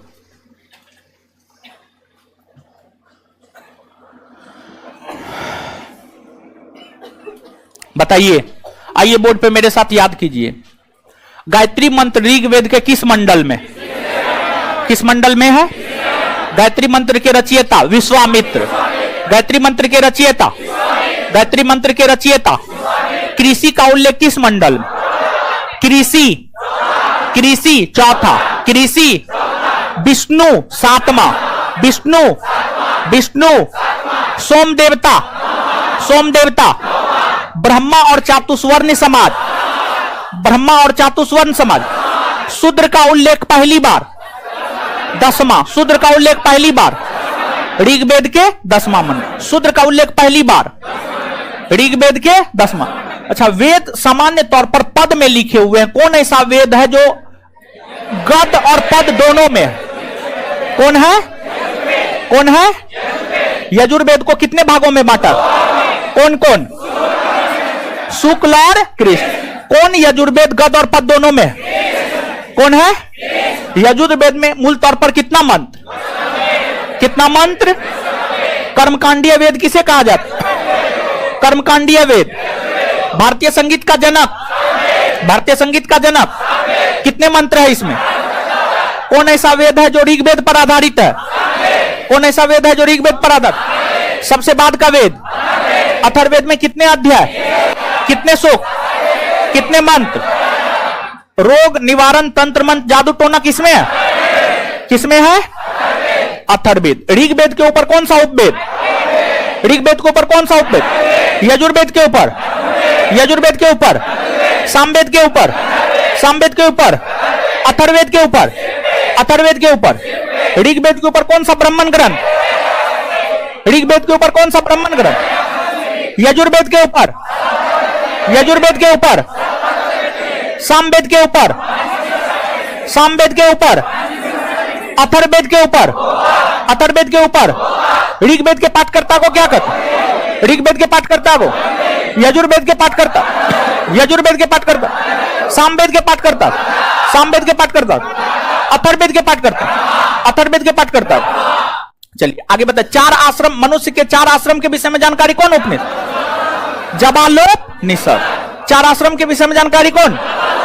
जबालोप निषद। ऋण कितने प्रकार के होते?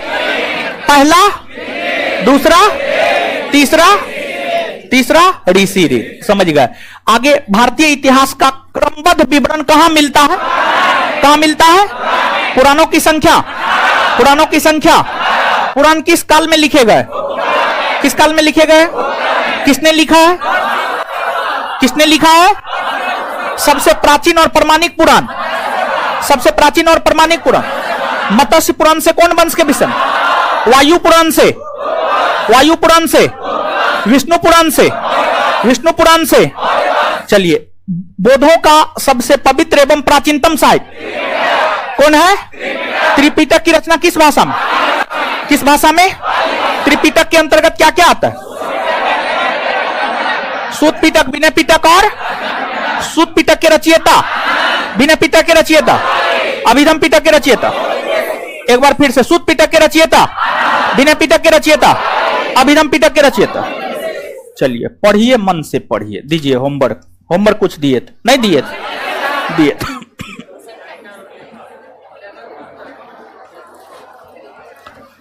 देखिए लुसेंट में एक सब्जेक्ट है विविध, 46 नंबर चैप्टर। 46 नंबर चैप्टर में विविध है। 46 नंबर चैप्टर में पुस्तक लेखक है। पुस्तक लेखक है। इसमें परवर सेन द्वितीय से लेकर खुशबंत सिंह तक दिए थे। परवर सिंह द्वितीय से लेकर खुशबंत सिंह। तो अगला होमवर्क है आपको विजय तेंदुलकर से लेकर भावभूति तक। विजय तेंदुलकर से लेकर भावभूति। विजय तेंदुलकर से लेकर भावभूति तक। समझ गए? अब पूछते हैं, जवाब दीजिए फटाफट। जिससे पूछेंगे पहले वही जवाब दीजिएगा, और फिर आगे नहीं जवाब दे पाइएगा तो फिर तो 1 बाय 1 फिर तो सम्मिलित रूप से ही पूछेंगे। वेरण्य शतक के रचयिता। वेरण्य शतक के रचयिता भर्तृहरि। बहुत बढ़िया, बैठ जाइए।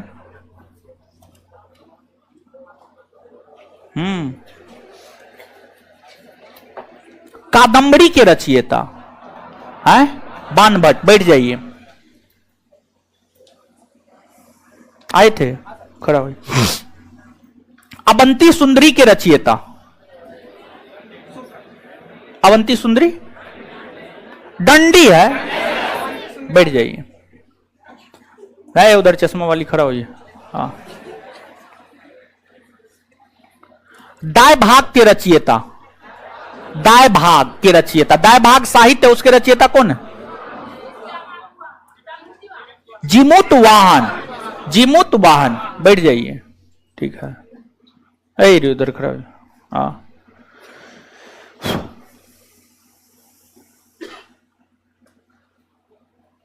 कल्चर इन द वेनिटी वेग के रचयिता नीरज चंद्र चौधरी। बैठ जाइए। चलिए जवाब दीजिए तो अब एक बार आप लोग। इंदिरा गांधी रिटर्न्स, खुशबंत सिंह। इंदिरा गांधी रिटर्न, सेतुबंद, परवर सेन, सेतुबंद, पंचतंत्र, प्रेम वाटिका, मृक्षकटिकम, शूद्रक, कामसूत्र, वात्सायन, दाय भाग, नेचुरल हिस्ट्री, 10 कुमार चरितम, अवंती सुंदरी, दंडी, बुद्ध चरितम, अश्वघोष, कादंबरी, अमरकोश, शाहनामा, साहित्य लहरी, सूरसागर, हुमायूं नामा, नीति शतक, श्रृंगार Shatak, Vairagya Shatak, Hinduism, Neeraj Chandra Chaudhuri, Hinduism, Neeraj Chandra Chaudhuri, death of a city, Amrita Pritam, Bharat Bharati, Maithili Sharan, Chandalika, Rabindranath Tagore, post office, Rabindranath Tagore. चलिए कुछ लोग पढ़ के आए, कुछ नहीं पढ़ के आए, खैर कोई बात नहीं, हर किसी का रिजल्ट नहीं होता है। अगला होमवर्क दे दिए हैं, ठीक है। अब अभी बहुत कम होमवर्क दे रहे हैं, आगे बहुत होमवर्क मिलेगा। अब सुनिए ध्यान से 2 मिनट हमको। देखिए आप सभी लोग देख रहे हैं कि क्लास जो हो रहा है, आज आपको विश्वास नहीं होगा, आप टेलीग्राम पे जाके देख लीजिएगा, आज हमको फाउंडेशन बैच बंद करना पड़ा है। तो देखिए सुन लीजिए, तो अब हम बोले थे 1 सप्ताह डेमो देंगे, लेकिन अब हम डेमो देने में सक्षम नहीं हो पा रहे हैं, भीड़ भाड़ आप देख ही रहे हैं, समझ गए। तो डेमो आज से बंद किया जा रहा है, ऑनलाइन डेमो चलता रहेगा, ऑनलाइन 15 दिन 20 दिन 1 माह तक हम रख देते हैं ऑनलाइन फ्री, लेकिन ऑफलाइन हम डेमो देने में सक्षम नहीं है, आप हमको माफ कीजिएगा, ठीक है। अब जो अगला क्लास आपका होगा, कल नहीं है आपका अगला क्लास, आपका अगला क्लास है परसों, यानी शुक्रवार को है। शुक्रवार को आपका अगला क्लास कब है? शुक्रवार को। और शुक्रवार को मेरा ही क्लास होगा आपके बैच में, समझ गए। और शुक्रवार को जब आप आइएगा तो आप एडमिशन लेकर के आइएगा, तभी आपको एंट्री दिया जाएगा। तो आपको एडमिशन के लिए मात्र 1 दिन का समय दिया जा रहा है, और आज से अभी से एडमिशन प्रारंभ हो रहा है, समझिए, आज से अभी से एडमिशन प्रारंभ हो रहा है। और कल जो है, कल पूरा दिन भर एडमिशन चलेगा। और अगली बात यह है कि जो है परसों क्लास में आने से पहले तक एडमिशन चलेगा। और हमको लगता है कि जो है अगर कल तक में ही एडमिशन फुल हो गया, जितना सीट है मेरे पास हम उतना एडमिशन लेकर के जो है बंद कर देंगे। तो एडमिशन कभी भी बंद हो सकता है, सिर्फ आपको कल का टाइम है, 1 दिन का समय है, आप अपना एडमिशन ले लीजिए। और दूसरी बात देखिए, अगर मेहनत हम करते हैं तो जो है उचित चीज हमें मिलना चाहिए। और ऑफिस हम आपके लिए एडमिशन हेतु खोले हैं, आप इधर उधर किसी के संपर्क में जाकर के एडमिशन ना ले, बल्कि आप सीधे तौर पर ऑफिस में जाकर एडमिशन ले। और कल के डेट में जाकर अगर आप सीधे तौर पर ऑफिस में एडमिशन नहीं लेते हैं तो कल के डेट में जाकर प्रॉब्लम होगा, तो उसका सॉल्यूशन हम नहीं करेंगे, हम क्लियरली बोल रहे हैं। आप अगर ऑफिस में डायरेक्टली एडमिशन लीजिएगा तो उसका सॉल्यूशन हम करेंगे, अगर आप किसी के थ्रू इधर उधर से एडमिशन लेते हैं तो फिर हम उसका कोई सॉल्यूशन नहीं करेंगे। और फिर आपको जो है जैसे टेस्ट सब, अगर आप फुल पेमेंट करते हैं तो टेस्ट सब जो है कुछ चीज ऐसा है जो कि हम आपको देते हैं, लेकिन अगर आप गलत तरीका से एडमिशन लीजिएगा तो फिर वो सब चीज से हम आपको वंचित कर देंगे, समझ गए। जो सत्य है वो सत्य है। जैसे कि 2 बैच है, वो 2 बैच में इधर उधर करके बहुत लोग एडमिशन लिया है, तो फिर उनको दिक्कतों का सामना करना पड़ रहा है। तो आप गलत रोड मैप अपनाइएगा तो स्वाभाविक सी बात है गलत आपके साथ होगा। ऑफिस आपके लिए खुला हुआ है, हम आपके लिए हैं। आपको दिक्कत है, आप पूरा पैसा नहीं दे सकते हैं, आपको फी कंसेशन चाहिए, तो आप हमसे मिलिए, हम आपका सॉल्यूशन करेंगे। आप मेरे पास पढ़ने के लिए आए हैं तो आपके सर्वे सर्वा हम होना चाहिए, ना कि कोई और होना चाहिए। हम क्या बोल रहे हैं आप समझ पा रहे होंगे, ठीक है। तो आप सीधे तौर पर ऑफिस में एडमिशन ले, जितना जल्दी हो सकता है उतना जल्दी एडमिशन ले ले। फिर एडमिशन बंद हो जाएगा तो फिर हम भी कुछ नहीं कर सकते हैं, क्योंकि भीड़ इतना ज्यादा है कि जो है दिक्कत हो जाएगा, फिर हम भी कुछ नहीं कर सकते हैं, समझ गए। तो आपका कल क्लास नहीं है, आपका पुनः क्लास कब है? परसों। और सोमवार से पहले एडमिशन सब चीज हम क्लियर करवा देंगे, और सोमवार से आपका रेगुलर क्लास करवा देंगे, ठीक है। क्योंकि बिट्टू सर आएंगे, फिर वो हंगामा रहेगा, फिर वो क्लास नहीं लेंगे, उससे बेहतर है बंद ही कर देना। क्योंकि बिट्टू सर जो है किसी भी चीज को बर्दाश्त नहीं करते हैं। नहीं आ पाए सर, कल क्लास छोड़ दिए, तो कल आपका क्लास नहीं है, कह दे रहे हैं, ठीक है। बाद में ये नहीं कहिएगा कि नहीं बोला गया, नहीं इंफॉर्मेशन दिया गया। कल आपका क्लास नहीं है, कल पूरा दिन एडमिशन चलेगा, और जब तक जितना सीट है उतना फुल, एडमिशन बंद, कभी भी एडमिशन बंद हो सकता है, समझ गए। तो आप एडमिशन ले लीजिए और फिर परसों से आप क्लास आइए। परसों आप क्लास में एंट्री आपको तभी दिया जाएगा जब आपके पास एडमिशन रसीद होगा, एडमिशन लिए हुए होंगे। नहीं हम दे सकते हैं, बहुत ज्यादा भीड़ है, माफ कीजिएगा आप हमको इसके लिए। ऑनलाइन आप कीजिए डेमो, ऑनलाइन कोई दिक्कत नहीं, 1 महीना तक कीजिए, 1 महीना तक हम फ्री रखेंगे। ऑनलाइन कीजिए, ऑनलाइन 1 महीना तक फ्री रखेंगे, ये हम कर सकते हैं। ऑफलाइन में तो आप लोग खुद देख रहे हैं क्या स्थिति है, समझ गए। तो चलिए ठीक है, इससे आगे अगले क्लास में मिलते हैं। धन्यवाद सभी लोगों का। वहां पे टीवी लग जाएगा, टीवी लगेगा, टीवी आया हुआ है, क्लास खाली ही नहीं रहता है कि टीवी हम लगा पाए। 2 टीवी लगेगा वहां पे, 2 टीवी एक इधर लगेगा, क्लास खाली नहीं रह रहा है कि हम आपको टीवी लगाए। धन्यवाद सभी लोगों का। आराम से निकल जाइए, और कोचिंग का स्टाफ जो है लड़की लोग को सही से निकलवा दीजिएगा। लड़की लोग थोड़ा वेट कीजिए, आप है लड़की लोग को सही से निकलवाइए, ठीक है। हाँ अच्छा, देख लेंगे हम, आपका देख लेंगे। एडमिशन लिए हुए हैं ना आप, तो आपको दिक्कत नहीं होगा, आप लिए हुए हैं ना। अरे हाँ हो जाएगा, हम करवा देंगे। आप तो पहले से लिए हुए हैं तो आपको हम, ठीक है, आप किसी भी रूप में हमको पैसा दे चुके हैं ना, दे चुके हैं ना, ऑनलाइन नहीं लिए हैं, आप हमको पैसा दे चुके हैं ना, तो हम आपको पढ़ाएंगे, ठीक है, आप विश्वास रखिए। ऑफलाइन हम आपको करवा देंगे, ठीक है, आपको नहीं दिक्कत होगा, ठीक है, ठीक है, हम करवा देंगे आपको, ठीक है। कोचिंग का स्टाफ लड़की को सही से निकलवाइएगा, ठीक है, लड़की के साथ दिक्कत नहीं होना चाहिए। थोड़ा लड़की लोग साइड हो जाइए, तो ये लड़का जो है आगे से जाएगा, आप थोड़ा पीछे से चले जाइएगा, ठीक है, आराम से निकल जाइए। थोड़ा लड़की लोग, ये लड़का को जगह दे दीजिएगा, तो ये जाएगा, यही आप लोग को लेके जाएगा आगे।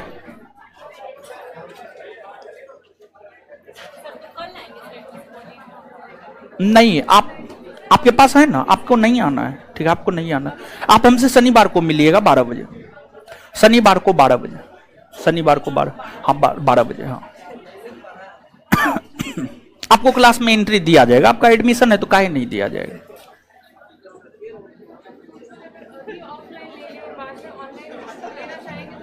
हाँ ले सकते,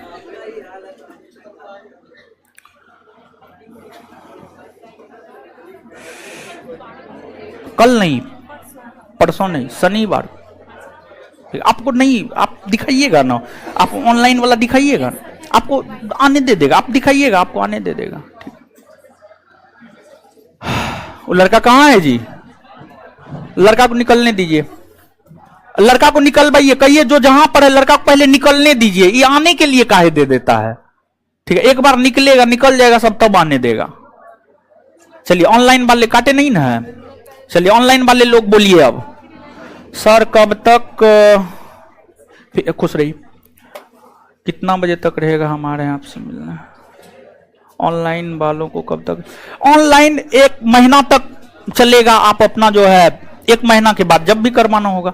लैपटॉप पे नहीं चलेगा, मोबाइल एप्लीकेशन है, मोबाइल पे चलेगा।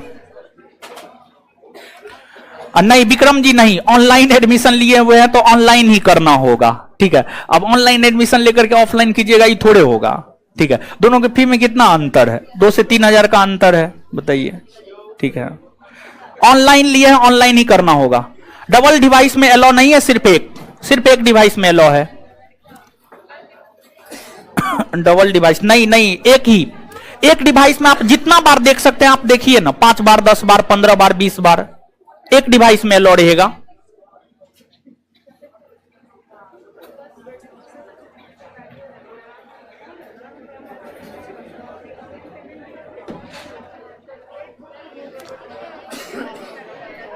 अभी रात में हम 9:30 बजे तक रहेंगे, 10 बजे तक मैक्सिमम।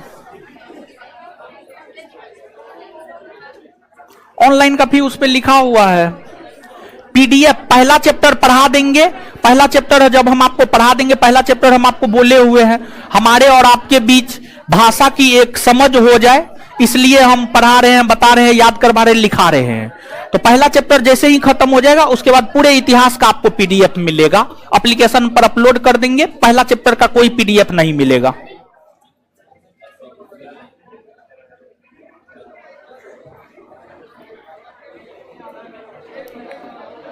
जो जनरल का कटअप है वो पार कीजिए, कहीं से भी है, कोई मतलब नहीं है।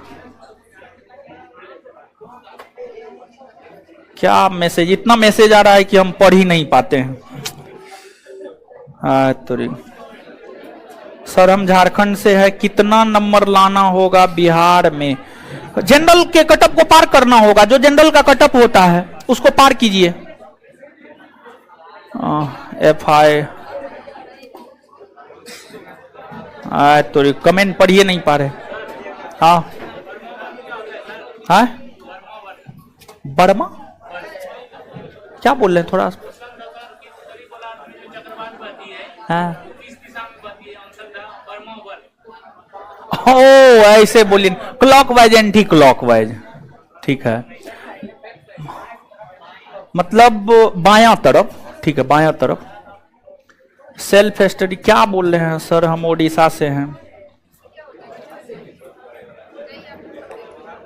देखिए पढ़ नहीं पा रहे हैं, कमेंट रुक नहीं सकता है जी।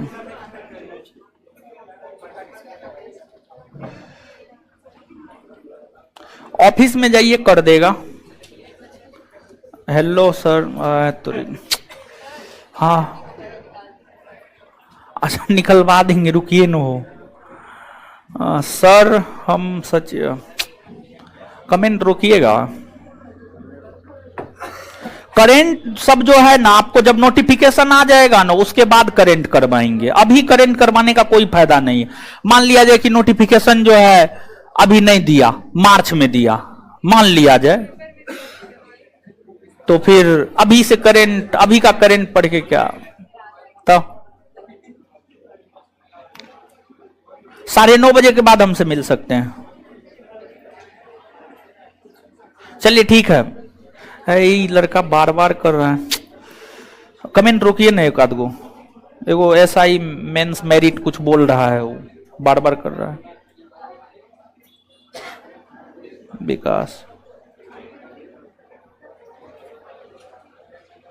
ऑफलाइन का फीस कितना है, और ऑफिस में आके पता करना होगा। असाइनमेंट, चलिए ठीक है, काट दीजिए।